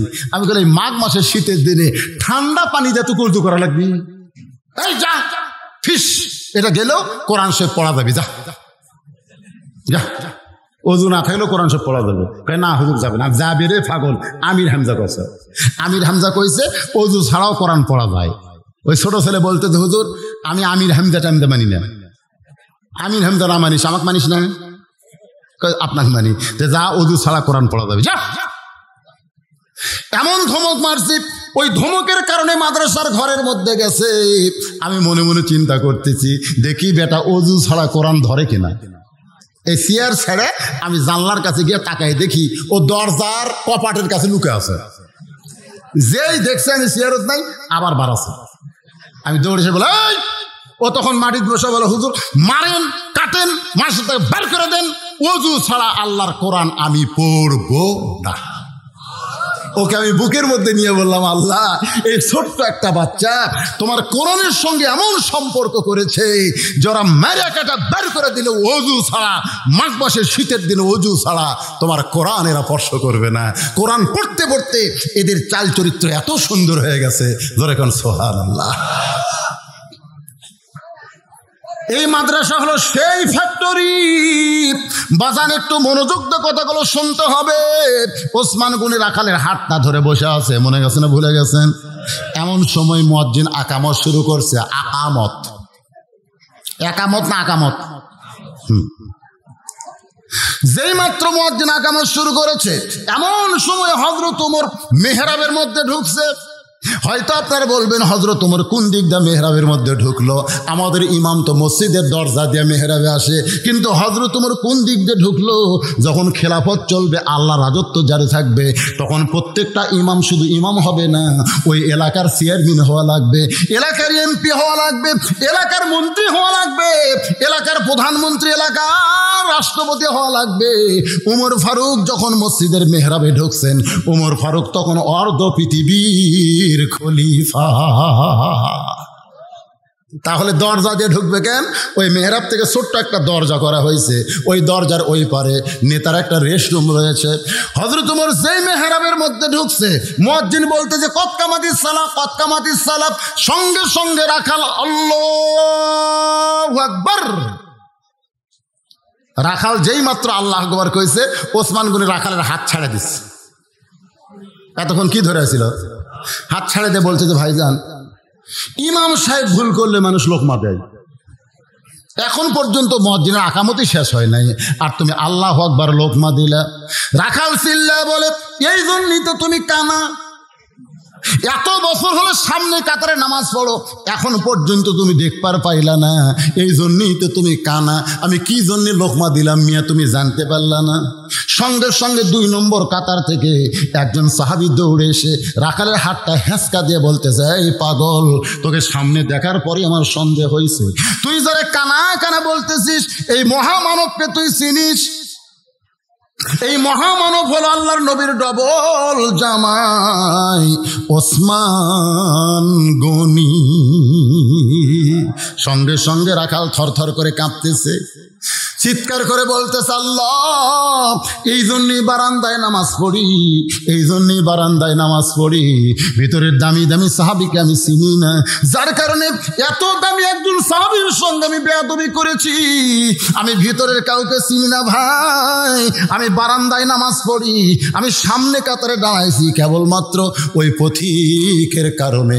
ওই পথিক আমারে কইছে, ওমর ফারুকের দিকে এরকম আঙ্গুল দেখায় বলতেছে, ওই পথিক আমার সর্বনাশ করছে, ওই পথিক আমারে কইছে, তোমরকে যদি দেখবার চাও তাহলে সামনে কাতারে দাঁড়াইলে মেহরাবের মধ্যে তাকাবা, যেই মানুষটা ইমামতি করবে সেই মানুষটি হলো হযরত ওমর। আমার দুনিয়াতে কেবলমাত্র একটাই মাত্র চাহিদা হলো, মহামানব হযরত ওমরকে আমি দেখতে চাই। সেই ওমরকে দেখার জন্য বারান্দা বাদ দিয়া সামনে কাতারে দাঁড়াইছি, কিন্তু সামনে কাতারে দাঁড়ায় ওমরের জায়গায় যদি ওই পথিককে আমি দেখতে পাই, তাহলে তোমরাই বলো, লোকমা দেওয়া ছাড়া তোমার উপায় নাই, আমি আল্লাহু আকবার লোকমা দিয়া ওই পথিককে মেহরাব থেকে সরাইয়া দিব, ওই জায়গায় হযরত ওমরকে আমি এক নজর দেখতে চাই। হাজার হাজার সাহাবীরা কান্দে, সমস্ত সাহাবীরা যখন পাগলের মতন কাঁদতেছে, রাখাল চিল্লায় বলে, বারান্দায় নামাজ পড়া ভালো, এই ভিতরে কেন কান্দা কান্দি শুরু হয়ে গেল? ওসমান গনি বলে, রাখাল ভাই, ভিতরে সাহাবীরা কান্দার কারণ হলো, তুমি যারা পথিক পথিক বলতেছো, তিনি হলেন হযরত ওমর। গাছের গোড়া কাটলে গাছটা যেমন ঠাস করে পড়ে যায়, রাখাল মেহরাবের মধ্যে তেমন পড়ে কাটা মুরগির মতন ছটফট করতেছে আর বলতেছে, আমির আল মুমিনিন, আমি আপনাকে তওবা পড়াইছি, আমি আপনাকে মুনাফিক কইছি, আমি আপনাকে ভণ্ড কইছি, এত কথা বলেছি আমির, অধম রাখালকে আপনি কিছুই বলেন নাই। সমস্ত সাহাবীরা চিল্লায়ে বলে, কে রে মেহরাবের মধ্যে, কে রে, কারে তওবা পড়াইছে, কারে মুনাফিক কইছে, কারে ভণ্ড কইছে? সমস্ত সাহাবীরা যখন হট্টগোল শুরু করেছে, এই বেটা কে রে, কার সামনে কথা বলতেছে, যে রাস্তাতে গেলে 40 দিন শয়তান যায় না। আল্লাহ নবী বলেছেন, আমার পরে কেউ যদি নবী হতো লাউকানা ওমর, যার শানে আল্লাহ কোরআনের 23টা আয়াত নাজিল করেছে, তারে কে তওবা পড়াইছে, কে মুনাফিক কইছে, কে ভণ্ড কইছে? সমস্ত সাহাবীরা যখন চিল্লাতে চিল্লি। এমন সময় হযরত ওমর এভাবে জোড়া হাত করে বলতেছেন, আতিউল্লাহ ওয়া আতিউর রাসূল ওয়া উলিল আমরি মিনকুম, আল্লাহর আনুগত্য করো, নবীর অনুসরণ করো, আমি যদি তোমাদের আমির হই আমাকে কি তোমরা মানো? সমস্ত সাহাবী বলে 100 বার 1000 বার মানি। সুবহানাল্লাহ। ওমর ফারুক বললেন, তাহলে মসজিদের মধ্যে হট্টগোল করো না, চিল্লাচিল্লি করো না, যেই বেটা আমারে তওবা পড়াইছে, আমারে মুনাফিক কইছে, আমারে ভণ্ড কইছে, এমন দাবি মেহরাবের মধ্যে করতেছে, নামাজের পরে এর বিচার হবে। তোমরা কি বলো? আকামত যখন হয়ে গেছে আগে নামাজ নাকি বিচার? সমস্ত সাহাবেরা বললেন, আমিরুল মুমিনিন, বর্তমানে এই শয়তানের বিচার দেখবারই আমরা চাই। আপনার তওবা পড়ানোর কথা কয়, আপনার মুনাফিক, আপনার ভণ্ড কয়, আর বিচার না দেখে আমাদের কলজার তো শান্তি নাই। ওমর ফারুক বললেন, আকামত যখন হয়ে গেছে আগে নামাজ, নামাজের আগে কোনো কাজ করা যাবে না। আগে কি? জরবেন আগে কি? ফজরের 2 রাকাত ফরজ নামাজ পড়ানোর পরে আমি ওমর আল্লাহর আইন দিয়ে বিচার করতে চাই। ওমরের আইন না আইন কার? তোমরা কি দেখবা? সমস্ত সাহাবীরা বলতেছে মনে মনে, আজকের নামাজ যদি একটু তাড়াতাড়ি হতো, তাড়াতাড়ি আমরা বিচার দেখতে পারতাম। সাহাবীরা সবাই বিচার দেখবে। আমার সামনে যারা বসে আছেন, দাঁড়ায় আছেন, ভাইজান আপনার কি আল্লাহর বিচার দেখ পারছেন? হ্যাঁ, আল্লাহর বিচার কি দেখবেন? কারা কারা দেখবেন? আল্লাহকে একটু হাত দেখান। লিল্লাহে তাকবীর। বাংলাদেশে আল্লাহর বিচার আছে? মানুষের তৈরি করা আইন দিয়ে বিচার পরিমণি জামিন পায়, পরিমণি জামিন পায়, আর আলেম ওলামারা বিনা অপরাধে জেলখানায় একজনের জামিন নাই। জোরে কোন কথা ঠিক? আমরা বাংলাদেশে মানুষের আইনের বিচার দেখেছি, আজকে দেখবো আল্লাহর আইনের বিচার। দেখবেন না ভাইজান? এই বিচার দেখতে গেলে ফজরের ফরজ নামাজ মাত্র 2 রাকাত। জোরে বলেন কয় রাকাত? এই 2 রাকাত নামাজ পড়ানোর পরে ওমর ফারুক সাহাবীদের নিয়ে এই 2 রাকাত নামাজ আদায় করবে। আপনাদের কাছে আমি জানতে চাই কয় মিনিট লাগবে? ও যে আঙ্গুল দেখায় কি কয় মিনিট? 1 মিনিট, 5 মিনিট, মানে যাই যেমন তাই হিসাব করতেছে তেমন, ঠিক না?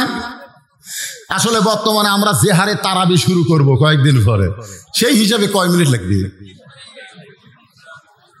আমার এলাকার এক মসজিদের মুসল্লিরা ইমামকে বলতেছে তারাবি এশা বেতের সব মিলে 35 মিনিট, আর মোনাজাত 5 মিনিট, এই 40 মিনিটে শেষ করা লাগবে। ইমাম সাহেব তো বেকায়দা, কি করবেন কোন? এই তারাবি মানে অনেকে মনে করে তাড়াতাড়ি, আসলে তারাবি মানে তাড়াতাড়ি না, তারাবি হলো আরামের সাথে। সুবহানাল্লাহ। তো এখন ফজরের 2 রাকাত ফরজ নামাজ পড়াইতে ওমর ফারুক ইমামতি করবে, আল্লাহর কোরআন তেলাওয়াত করে শোনাবে। এখন বলেন কয় মিনিট লাগবে? আপনারা কয় মিনিটে পড়েন বারে? কথা কন না কেন? তো এখন আপনার কেউ আর 10 মিনিট কম, একটা সকলে মিলে একটা সময় দেই। কয় মিনিট? সকলে জোরে কন কয় মিনিট? আরো জোরে, জোরসে বলুন। 10 মিনিট পরে ওমর ফারুক আল্লাহর কোরআন দিয়ে রাখালে বিচার করবে। এই বিচার সাহাবীরাও দেখবে, আমরাও দেখবো। রাজি আছেন? এই 10টা মিনিট নামাজ হযরত ওমর পড়াবেন। আর এই ফাঁকে আমি মাদ্রাসার জন্য আপনাদের কাছে ব্যাগ পাঠাবো, রুমাল পাঠাবো। যিনি যা পারবেন আল্লাহর কোরআনকে গুরুত্ব দিয়া, কোরআনকে সম্মান দিয়া দান করবেন। এই দানটা আপনার নামে আল্লাহ জান্নাতের ব্যাংকে অ্যাকাউন্ট খুলে দিবে। আপনি মরে যাবেন, ওই দান করা আপনাকে জান্নাতে পৌঁছায় দিবে। আপনাদের কাছে রুমাল ব্যাগ যাবে। কারা কারা টাকা দিবেন না? হাত তোলেন। একেবারে কারা কারা দিবেন না? হাত তোলেন। একজনও নাই। কারা কারা দিবেন আল্লাহকে একটু হাত দেখান। যারা দিবেন হাত তোলেন। লিল্লাহে তাকবীর।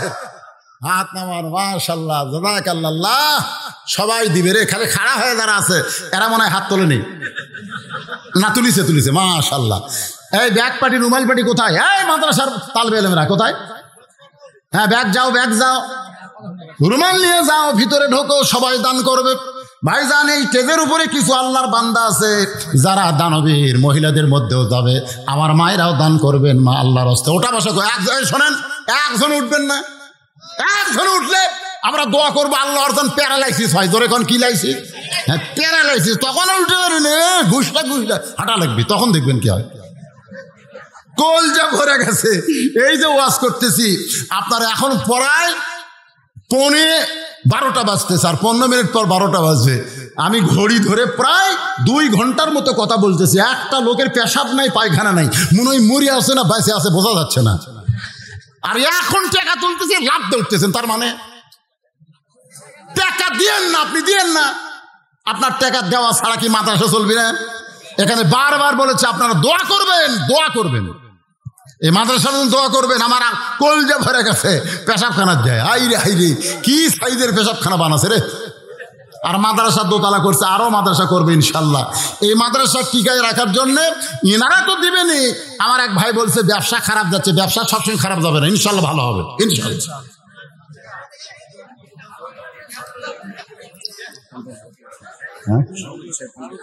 লিল্লাহে তাকবীর।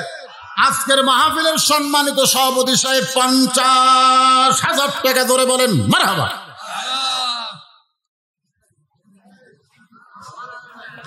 ফরজ নামাজের পরে কবর জিয়ারতের সময় এবং যে কোনো মাহফিলের পরে সম্মিলিতভাবে হাত তুলে মোনাজাত করা যাবে কিনা? সবাই মিলে হাত তুলে মোনাজাত করতে কোনো সমস্যা নাই। এগুলো আপনাকে কে বুঝেছে? ফরজ নামাজের পর মানে কখন? সালাম ফিরানোর সাথে সাথে না, সালাম ফিরানোর সাথে সাথে নয়, কারণ সালাম ফিরালেই নামাজ শেষ হলো। মোনাজাত আলাদা একটা ইবাদত, তো আলাদা একটা ইবাদত করবেন। কিছু দোয়ার দরুদ পড়ার দরকার আছে না নাই? দোয়া দরুদ পড়ে আপনার মোনাজাত করবেন। তবে এটা খেয়াল করবেন, সালাম ফিরালেই নামাজ শেষ। মোনাজাত কিন্তু নামাজের কোনো অংশ নয়। তাহলে এটা নামাজের মধ্যে আনতেছেন কেন? হ্যাঁ, সম্মিলিত মোনাজাতে মাহফিল শেষে আমরা করবো না ভাইজান? হ্যাঁ করবো, কোনো সমস্যা নাই, কোনো টেনশন নাই। আপনাদের মধ্যে এরকম কেউ যদি বলে বুঝবেন ফিতনা করতেছে। আল্লাহর কাছে 2 হাত ধরে মোনাজাত করতে আমাদের কোনো আপত্তি দেন, সবাই দেন, ওই চাদরের রুমালে দিয়ে দেন। আজকের মাহফিলের সভাপতি সাহেব 50,000 টাকা দান করেছে। মাদ্রাসার সভাপতি আছে, সেক্রেটারি আছে, ক্যাশিয়ার আছে, সুধীজন আছে। সুধীজনকে আমি বলবো, এই সময় এরা এত চিল্লাচিল্লি শুরু করলো কে রে? আয় হাই রে, এরা কুত থেকে বের হলো রে। এই মাহফিল কমিটির লোকজন না, এবারে সাইজ করা যাবে না, কেউ করতেছে। দেন সবাই রুমালে দেন, চাদরে দেন। আর কোনো লোক নাই আপনাদের মধ্যে, এমন কোনো লোক নাই 10,000 20,000 টাকা দিবেন? এই মাদ্রাসার কমিটির মধ্যে যারা আছেন তারা একটু বলেন। আপনাদের মধ্যে আমি পরিশেষে প্রত্যেকটা মাহফিলে যেটা করি, আজকের এই মাহফিলের জন্য 100টা কোরআন শরীফ এতিমখানার সৌজন্যে বিক্রি হবে। এই যে আপনাদের এতিমখানা মাদ্রাসা আছে, এই মাদ্রাসার সৌজন্যে 100টা কোরআন শরীফ বিক্রি হবে। প্রতি কোরআন মাত্র 500 টাকা। আপনি 500 টাকা দিবেন, একটা কোরআন শরীফ দান করার সব আল্লাহ আপনার বাপ মার কবরে দিয়ে দিবে। যদি বাপ আপনার হায়াত আল্লাহ বাড়ায় দিবে, যদি এরপরেও যদি আল্লাহ আপনার হায়াত আল্লাহ বাড়ায় দিবে। একটা কোরআন শরীফ মাত্র 500 টাকা আপনি দান করবেন এই মাদ্রাসায়, আপনার আল্লাহ হায়াত বাড়ায় দিবে। আপনার আপনজন যারা কবরে গেছে তাদের কবরকে আল্লাহ জান্নাতের টুকরা বানায় দিবে। আমি মাত্র 500 টাকা চাইছি ভাইজান।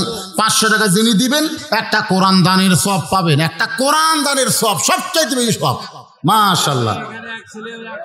200 টাকা কেন? আচ্ছা লেখা লাইন লিখতেছে কে? এই বাবা লেখা লাগবে তো।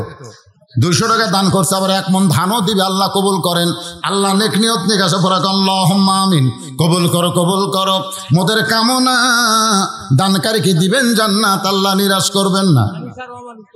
এটা থবি না, এটা থেকে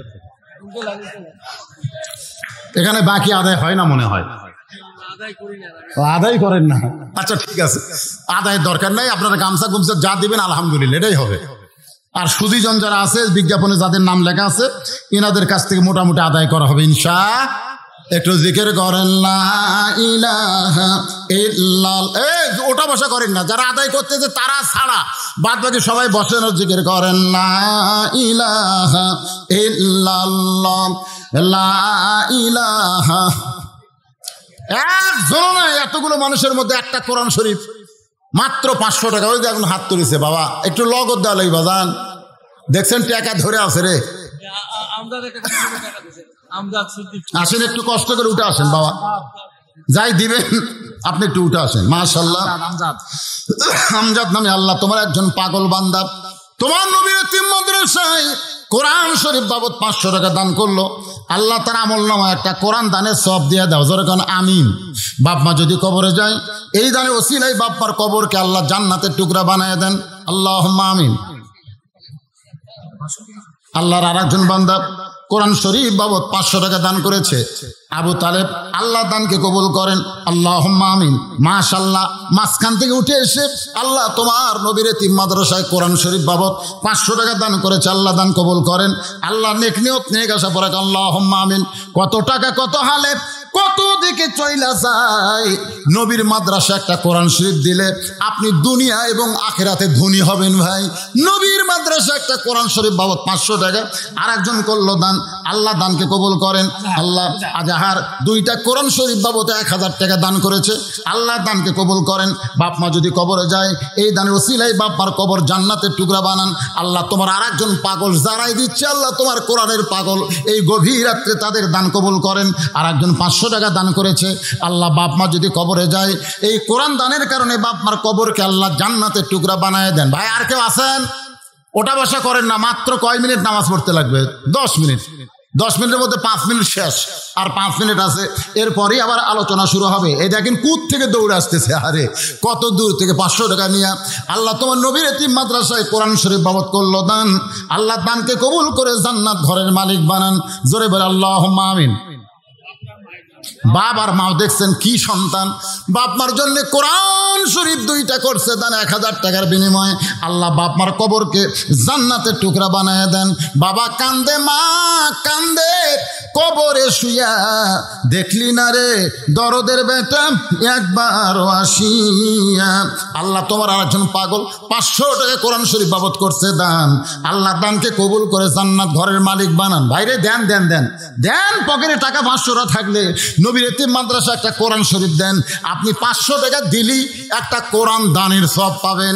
কত টাকা কত হালে চলে যায়। আজকে 500 টাকা দেন, 1 বছর আপনার ডাক্তারের কাছে যাওয়া লাগবে না, বেদি বেরাম থেকে আল্লাহ আপনাকে ভালো করে দেবে। অনুনাজ্জিলু মিনাল কুরআনি মা হুয়া শিফাউ ওয়া রাহমাতুল লিল মুমিনিন। মাজেদ আলী কোরআন শরীফ বাবদ 500 টাকা দান করেছে, আল্লাহ দানকে কবুল করেন। সকলে বলে আল্লাহুম্মা আমিন। আর কেউ আছেন এই নবীর এতিম মাদ্রাসা একটা কোরআন শরীফ দিবেন? মাশাআল্লাহ, ধরেন ভাই ধরেন। আর একটা কোরআন শরীফ বাবদ 500 টাকা দান করেছে, আল্লাহ দানকে কবুল করেন। আল্লাহ নেক নিয়ত নেক আশা পড়া, আল্লাহুম্মা আমিন। কবুল করো কবুল করো মোদের কামনা, দানকারীকে দিবেন জান্নাত, আল্লাহ আপনি নিরাশ করবেন না। সিদ্দিকপুরের কোন লোক, এরা কি সিদ্দিকপুরের লোক না বাইরের লোক? সব বাইরের লোক দান করলো। কেরে সিদ্দিকপুর, এই সিদ্দিক সত্যবাদীপুর, এই সত্যবাদীপুরের কারা কারা আছেন একটু হাত তোলেন তো দেখি। সিদ্দিকপুর 1 লোক নাই। আচ্ছা, আপনারা সিদ্দিকপুর ছাড়া বাহিরের কারা কারা হাত তোলেন তো দেখি। আচ্ছা, হাত নামান। কে রে এই পাড়ার লোকেরা আসেনি কেন? আসলে না আসার পিছনে একটা কারণ হলো, ওরা যদি এসে বসে তাহলে আপনাকে জায়গা হবে না, শুধুমাত্র আপনাকে জায়গা দেওয়ার জন্য এরা সাইডে খাড়া হয়ে আছে। দরকার কথা ঠিক কিনা? এই সিদ্দিকপুরের ভাইরা একটা কোরআন শরীফ বাবদ 500 করে টাকা দেওয়া লাগে। বাবা আছেন? আর একজন আল্লাহর বান্দা কোরআন শরীফ বাবদ 500 টাকা দান করেছে, আল্লাহ দান কবুল করেন। আল্লাহ নেক নিয়ত নেক আশা পূরা করেন। সকলে বলে আমিন, জোরে বলে আল্লাহুম্মা আমিন। কোরআন শরীফ বাবদ আল্লাহ তোমার একজন পাগল 500 টাকা দান করেছে, আল্লাহ দান কবুল করেন। ভাইজান, সবচাইতে বড় দান আল্লাহ নবীর এতিম মাদ্রাসা একটা কোরআন। পকেটে টাকা থাকার পরে এই দান যারা করতে পারলেন না, আপনারা ঠকে গেলেন ভাই, ঠকে গেলেন। খালি দেন নবীর এতিম মাদ্রাসায় কোরআন শরীফ বাবদ 500 টাকা দান করবেন, দোয়া করে দেব। বাপ মা যদি কবরে যায় এই দানের ওসিলায় বাপ মার কবর জান্নাত বানায় দিবে। যদি বাপ মা জীবিত থাকে নিয়ত করেন আল্লাহ বাপ মার হায়াত বাড়ায় দেবে। বাপ মার চেহারার দিকে যত তাকাবেন ততই সব পাবেন, মইরা গেলে এই সব থেকে আপনারা বঞ্চিত হবেন। আমার মা বোনেরা যারা পর্দার অন্তরালে, আপনারাও আল্লাহর হস্তে কোরআন শরীফ দান করতে পারেন। 200 টাকা একজন আল্লাহর বান্দা দান করেছে, আল্লাহ দান কবুল করেন, আল্লাহ নেক নিয়ত লেখাপড়া করেন। সময় শেষ, এখন আবার আলোচনা শুরু হবে, একটু জিকির করেন লা ইলাহা। কি নাম? আকালু। আকালু কেবারে আকাল, আকাল কি অভাব আছে? ভালো নাম আছে আকালু। তোমার একজন বান্দা কোরআন শরীফ বাবদ 500 টাকা দান করছে, আল্লাহ দান কবুল করেন। সকলে বলে আল্লাহুম্মা আমিন। ভাইজান টাকা থাকলে দেন দেন দেন দেন। ডাক্তার বোঝেন, ডাক্তার এই গ্রামের বাড়ি, এইবারে কেবল সিদ্দিকপুরে একজন পাওয়া গেছে, আল্লাহ কোরআন শরীফ বাবদ 500 টাকা দান করেছে, আল্লাহ দানকে কবুল করেন, আল্লাহুম্মা আমিন। মাসুদ যুবক ছেলে, আল্লাহ তোমার নবীর এতিম মাদ্রাসায় কোরআন শরীফ বাবদ 500 টাকা দান করছে, আল্লাহ দান কবুল করেন, আল্লাহুম্মা আমিন। এখানে এমন আল্লাহর একটা পাগল থাকতে পারে 1,20,টা কোরআন শরীফ দান করবে, এরকম লোক নাই? 1,00,000 10,000 টাকা, 20 কোরআন মানে 10,000, 5 কোরআন 2,500, 10 কোরআন 5,000, এমন লোক আছে তো, কিন্তু সে দিচ্ছে না। মনে করতেছেন ব্যবসা বাণিজ্য খারাপ? আরে পাগল, দান করলে সব ভালো করে দিবে আল্লাহ। আর সাদাকাতু তারুদ্দুল বালা, যতগুলা বালা মুসিবত আছে সব থেকে আল্লাহ রাস্তায় যখন সদকা করা হয় আল্লাহ সব রদ করে দেয়। 2 বন্ধু এসে আওয়াজ শুনতেছে, 2 বন্ধু, বক্তা বলেছে হাদিস আর সাদাকাতু তারুদ্দুল বালা, দান সদকা করলে বালা মুসিবত আল্লাহ দূর করে দেয়। তো এক বন্ধুর বউ 1 বছর হলে প্যারালাইসিস হয়ে পড়ে আছে, বহু ডাক্তার কবিরাজ দেখাছে, ভালো হয় না। তো নবীর এই হাদিস বিশ্বাস করে ও দৌড়ে এসে 500 টাকা দান করছে। হুজুর দোয়া করছে, আল্লাহ যে নিয়তে দান করলো আল্লাহ তুমি তার নিয়ত কবুল করো। টাকা দিয়ে ওখানে বসছে, ওই বন্ধু কুনার ঘুতে মারতেছে, এই দেখ আমার পকেটে 1000 টাকা আছে। মৌলবীর তালত পড়ে তুই 500 টাকা দিলি, আমার টাকা নাই। হুজুররা এরকম কয় রে, হুজুরা কোনদিন দান করে? দেখছো হুজুরা কোনদিন দান করছে? ওরা দান করে না, ওরা খালি আদায় করে। বলতে যে ভাই আমি বড় বিপদে আছি, হুজুর দান করুক বা না করুক, নবীর হাদিস তো আর মিথ্যা না। নবীর হাদিসকে বিশ্বাস করে 500 টাকা দান করছি, দেখি আল্লাহ কি করে। বলে আমার টাকা আছে 500, আর একজন 500 দান করছে, আল্লাহ কবুল করেন, জোরে কেন আমিন। এক বন্ধুর বাড়ি উত্তর পাড়ায়, যার বন্ধু প্যারালাইসিস বউ হয়েছে, ও দান করছে 500 টাকা। এখন প্যারালাইসিস বউকে তো আর ডাকতে পারে না, দরজায় গিয়ে বলতেছে রহিমা। রহিমা হলো তার মেয়ের নাম। বউ ছিললে বলে মেয়েরে ডাকো কেন, আমারে ডাকতে পারো না? বলে তুমি না প্যারালাইসিস রুগী, তোমারে ডাইকে কি হবে? বলে আমি দরজা খুলতেছি। বউ যখন দরজা খুলে দেয়, স্বামী চিল্লাই বলে আল্লাহু আকবার, আল্লাহু আকবার। বিবি রে, তুমি 1 বছর হলে প্যারালাইসিস হয়ে গেছে, উঠতে পারো না, আজকে কিভাবে দরজা খুলে দিলা? বউ মুসকি মুসকি হাসে আর বলে স্বামী গো, আমি ঘুমের মধ্যে স্বপ্নে হাঁটতেছি। আমি ঘুম যখন ভাঙ্গে গেল, দেখি আল্লাহ পাক আমার পা 2টা গরম করে দিছে। আমি আস্তে করে খাট থেকে নামালাম, আমি পায়ে বল পাইলাম, আমি কি বলে গিয়ে অজু করে তাহাজ্জুদের নামাজ পড়তেছিলাম। এমন সময় রহিমা বলে আপনার মেয়েকে ডাকতেছেন। আমার আল্লাহ পা ফিরাই দিয়েছে। সঙ্গে সঙ্গে স্বামী চিল্লায় বলে মাবুদ, নবীর হাদিস ঠিক, as-সাদকাতু তারুদ্দুল বালা, দান সদকা করলে বালা মুসিবত দূর হয়ে যায়। এই কথা আমার দানের কারণে আল্লাহ তুমি কবুল করেছো। পারে কি পারে না? আর তাই 1000 টাকা 5,000, ওই টাকা ফেরত লিয়া বউ ডাকতেছে, শেফালি। বউ খালি কান্দে, শেফালি দরজা খুলে দাও। শেফালি বলতেছে আমি পারবো না, তুমি মায়ের কাছে যাও। মা যে ঘরে ঘুমাই, জানলায় গিয়ে বলতেছে মা একটু দরজা খুলে দাও। মা দরজা খুলেই বলতেছে শয়তান, শয়তান তুই খালি খালি ওয়াজ শুনিস, খালি বোঝেন, খালি ওয়াজ শুনিস। তুই 1 টাকা দান করিস, তুই একটু নামাজ পড়িস, তুই নামাজ পড়িস না, দান করিস না, খালি ওয়াজ শুনিস। তুই তো ওয়াজ শুনবার গেছিস, তোর বউ টাইসওয়ালা গোসলখানাত পেশাব করবার গেছে, পা পিছলে পড়ে গেছে। ও মারে বাবার একটু চিল্লে উঠছে, আমি আর তোর বাপ শান করে তুলে খাটে বসে থুয়েছি, যা শয়তান। বইয়ের কাছে আসে, কি হয়েছে গো? কি বলে, সকালবেলা তোমার প্যান্ট শার্ট পরিষ্কার করছি, সাবানের ফ্যানটা পরিষ্কার করিনি গো, ওটা ল্যাল পাহিয়া ছিল, আমি 50 কিলো পা দিয়ে পেশাব করে গেছি, একবারে 2 পাও। আমার মা যা মনে হয় রক ছিঁড়ছে। ওই কিন্তু 1000 টাকা বেচা বাড়িতে গেছে, ধরে কোন কথা ঠিক কিনা। পরের দিন বগুড়া শহীদ যে মেডিকেল কলেজে নিয়ে গেছে, ডাক্তার বলতেছে এটা বগুড়াই হবে না, এটা ঢাকার পঙ্গু হাসপাতালে। 12,000 টাকার অ্যাম্বুলেন্স ভাড়া করে পঙ্গু হাসপাতালে যায়, 42 দিন থাকতে হবে, নচেত লড়বার পারবি না। প্রতিদিন 4,000 টাকা করে খরচ হচ্ছে। এখন বলেন 1,000 টাকা বাঁচা আছে, আল্লাহ আর 3 বিঘা জমি বেচা আছে।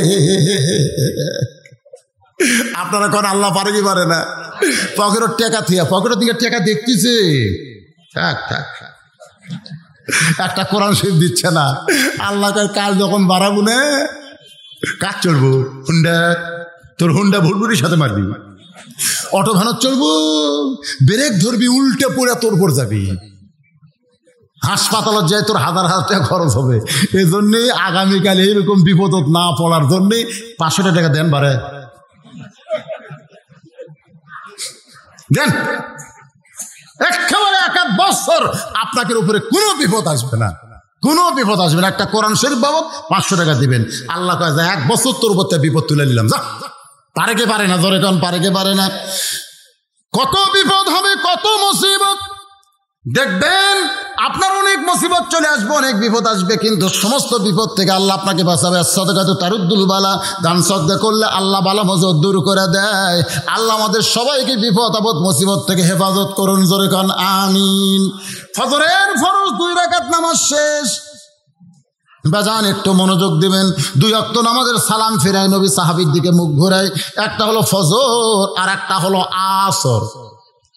আপনারা বলেন তো, ফজরের পরে কোনো সুন্নত নফল আছে নাকি? ফজরের পরে, আবার আসরের পরে কোনো সুন্নত নফল, মাগরিবের পরে সুন্নত নফল, এশার পরে সুন্নত নফল, জোহরের পরে সুন্নত নফল, 3 ওয়াক্ত নামাজের পরে সুন্নত নফল। কিন্তু 2 ওয়াক্ত নামাজের পরে সুন্নত নফল নাই। এই 2 ওয়াক্ত নামাজের সালাম ফিরায় নবী সাহাবীর দিকে মুখ ঘুরায়। এখন নবীর সুন্নতে হযরত ওমর সাহাবীর দিকে মুখ ঘুরাইয়া দাঁড়িয়ে গেলেন। এক দৌড়ে এক টানে রাখালকে বুকের মধ্যে নিয়ে রাখালের কপালে হযরত ওমর চুমা খায়। সমস্ত সাহাবীরা বলে, আমির আল মুমিনিন, যে রাখাল আপনাকে তওবা পড়ানোর কথা বলতেছে, যেই রাখাল আপনাকে মুনাফিকের কথা বলতেছে, ভণ্ডের কথা বলতেছে, আপনি সেই রাখালকে বুকের মধ্যে নিয়ে রাখালের কপালে চুমা দিলেন। আমির আল মুমিনিন, এইটা কি বিচার আপনি দেখালেন? ওমর কান্দের পরে নবীর সাহাবীরা রে, আমি রাখালের এত কথা হজম করার পিছনে আমারে তওবা পড়াইছে, মুনাফিক কইছে, ভণ্ড কইছে, এত কথা হজম করার পিছনে একটাই মাত্র কারণ, আমি রাখালের ভিতরে আমার আল্লাহ রাজত্ব দেখেছি। কারণ আল্লাহ রাজত্ব যখন দুনিয়াতে চলবে, আল্লাহর আইন মোতাবেক যখন রাষ্ট্র চলবে, তখন রাখাল রাখাল থাকবে না, যেন পুরো আল্লাহর কোরআন হয়ে যাবে। আজকে আমরা যারা ভাইজান এই দুনিয়াতে বসবাস করতেছি, দুনিয়ার কোনো মানুষের রাজত্ব নাই। রাজত্বের মালিক কে? আরো জোরে জোরসে বলুন। ফকিররা বলতেছে, বাদশা সাধারণ নঙ্গরখানায় আমাকে খাওয়া হচ্ছে না, আর তুই আমাকে ডাকতেছিস দাওয়াত দেশ, এই তুই কি খেলাবি রে? ফকির চিল্লাই বলে, রে ভাই আমার উপর রাগ করছো কেন? আমি হলাম দাওয়াতকারী, খাওয়ানোর মালিক কে? আল্লাহর কথা কয়নি, খাওয়ানোর মালিক একজন আছে। বিশ্বাস যদি করো তাহলে আসো, না হলে আসো না। সব ফকির কয় মনে মনে, বাদশা সাধারণ নঙ্গরখানাত এ আটা ঘাঁটি আর কতদিন খামরে, সত আমাকে ভাই দাওয়াত দিল। ফকিরের দাওয়াত বিশ্বাস করেনি, কৌতূহলে সব ফকির আসা দেখে ফকিরের ভাঙ্গা বাড়ির ভিতর থেকে সুগন্ধ বের হয়ে আসতেছে। জোরে কোন সুবহানাল্লাহ। সব ফকির নাক টানে, ফকির সমস্ত ফকিরকে বলতেছে, ভাইজান বসো। সমস্ত ফকির বসে গেছে। এবার ফকিরের সামনে সাদা সফেদ সুন্দর রুটি আর হালুয়া দিয়ে বলতেছে, আল্লাহুম্মা বারিক লানা ফিমা রাযাকতানা ওয়া কিনা আযাবান্নার। বিসমিল্লাহ বারাকাতিল্লাহ বলে খাওয়া শুরু করো। যখন রুটি লাগবে তখন বলবে সুবহানাল্লাহ, আর যদি না লাগে তাহলে বলো আলহামদুলিল্লাহ। এটাই হলো মালিকের নিয়ম। সব ফকির খাইতেছে আর বলতেছে, বাদশাহ সাধারণ নঙ্গরখানার মধ্যে কোনো স্বাদ নাই, আজকে ফকিরের যে খাওয়া কি স্বাদ পাইলাম ভাই। সমস্ত ফকির রুটি হালুয়া খাওয়ার পরে এবার ফকির দৌড়ে গিয়ে বউকে বলতেছে, বউ রে বস্তার খবর কি? যেই বস্তা 1 মাস ধরে খাবার চাইছিলে সেই বস্তার খবর কি? ফকিরের বউ বলে, স্বামী গো একটাবার বস্তার কাছে আসেন, এতগুলো মানুষের জন্য রুটি তৈরি, হালুয়া হলো, হালুয়া তৈরি হলো, রুটি তৈরি হলো, এখন পর্যন্ত বস্তার কিছুই কমে নাই। ওমা তুনফিকু মিন শাইইন ফি সাবিলিল্লাহি ওয়াফা ইলাইকুম ওয়া আনতুম লা তুজলামুন। ফকির বলতে দেখে রে, যদি বস্তার কিছু না ফুরাই তাহলে আবার দাওয়াত দেই। এই ফকিরা রুটি হালুয়া কেমন লাগলো? জীবনে এত স্বাদের খাওয়া খাই নাই। পরে সন্ধ্যার দাওয়াত দিলাম, আগাম দাওয়াত। আবার খাওয়ানোর পরে যায়, কয় খবর কি?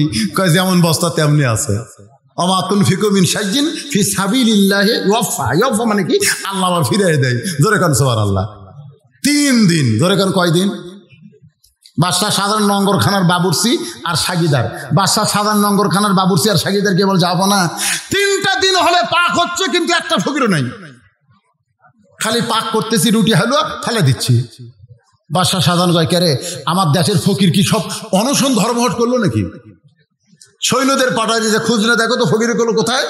সমস্ত সৈন্যরা খুঁজে খুঁজে দেখে একটা ভাঙ্গা বাড়ির চারিদিকে ফকিররা মিছিল করতেছে। কি মিছিল? সুবহানাল্লাহ, আলহামদুলিল্লাহ, লা ইলাহা ইল্লাল্লাহ, সুবহানাল্লাহ, আলহামদুলিল্লাহ, লা ইলাহা। সৈন্যগুলো বলে, রে ফকিরেরা, বাদশাহ সাহেবের নঙ্গরখানা বাদ দিয়ে তোমরা কোন ভাঙ্গা বাড়ির চারিদিকে মিছিল করো? তোমরা কি না খায়া খায়া মরবা নাকি? ফকিরদের মধ্যে একজন চিল্লায় বলে, রে সৈন্যরা, চেহারার দিকে তাকায় দেখতো খাওয়ার সাইজ না খাওয়ার সাইজ। হালালান তাইয়িবান রিজকান, জোরে কান সুবহানাল্লাহ। আপনারা বলেন তো হালাল খাদ্যের মধ্যে পাওয়ার আছে না নাই? যারা হালাল খাবার খায় তাদের ইমানের পাওয়ার আল্লাহ বাড়ায় দেয়। তারা অন্যের সঙ্গে আপোষ করে না, বাতিলকে উচ্ছেদ করার জন্য তারা যুদ্ধ ঘোষণা করে। জোরে কর কথা ঠিক কি না? আর যে শালারা হারাম খায়, জীবন বাঁচান ফরজ, জীবন বাঁচান। তুমি যত চেষ্টা করো তোমার জীবন বাঁচাবার পারবা না, যত চেষ্টা করো জীবন বাঁচান পারবো। সৈন্যগুলো সকালে দেখি ফকিরের চেহারা এত সুন্দর, যদি তোমাদের ক্ষুধা লাগে পরের সন্ধ্যে আমাদের সঙ্গে জামাত করো। কিছুক্ষণ পরে যখন খাবার আইটেম আইছে তখন সৈন্যগুলো দূর থেকে নাক টানতেছে, এত খাবার সুগন্ধ। ফকির বলতেছে, বাবজান সৈন্যরা, তোমরা কি চাও ফকিরের সঙ্গে খাবার জামাত করবা? সৈন্যগুলো ঠাট্টা করে যখন রুটি হালুয়া মুখে দেয়, সবাই বলতেছে, এত সুন্দর খাদ্য তো আমরা কোনোদিন খাই নাই। যে সৈন্যগুলো ফকিরকে ধরতে এসেছে তারাও ফকিরের সঙ্গে খাবার জামাত করতেছে। শেষ পর্যন্ত আমি তাড়াতাড়ি বলতে চাই, ভাই, বাদশাহ শাহজাহান এসে দেখে কে খাওয়ায়, আমার নঙ্গরখানা বাদ দিয়ে তোরা কোন জায়গায়? তখন ফকির বের হয়ে বলতেছে, তোমার যে খাওয়ায় আমাদেরকেও সে আল্লাহ খাওয়ায়। লিল্লাহি তাকবীর।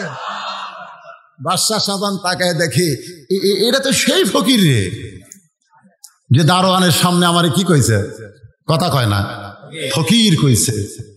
তাবারাকাল্লাযী বিয়াদিহিল মুলক ওয়া হুয়া আলা কুল্লি শাইইন কদির। গোটা পৃথিবীর রাজত্ব কর্তৃত্ব মালিকানা কার হাতে? এটা বিশ্বাস করেন বা না করেন, স্বীকার করাই লাগবে, সমস্ত ক্ষমতার মালিক কে? আল্লাহ পাক আমাদেরকে এই বিশ্বাসের উপরে আমল করার তৌফিক দান করুক। সকলে বলে আল্লাহুম্মা আমিন।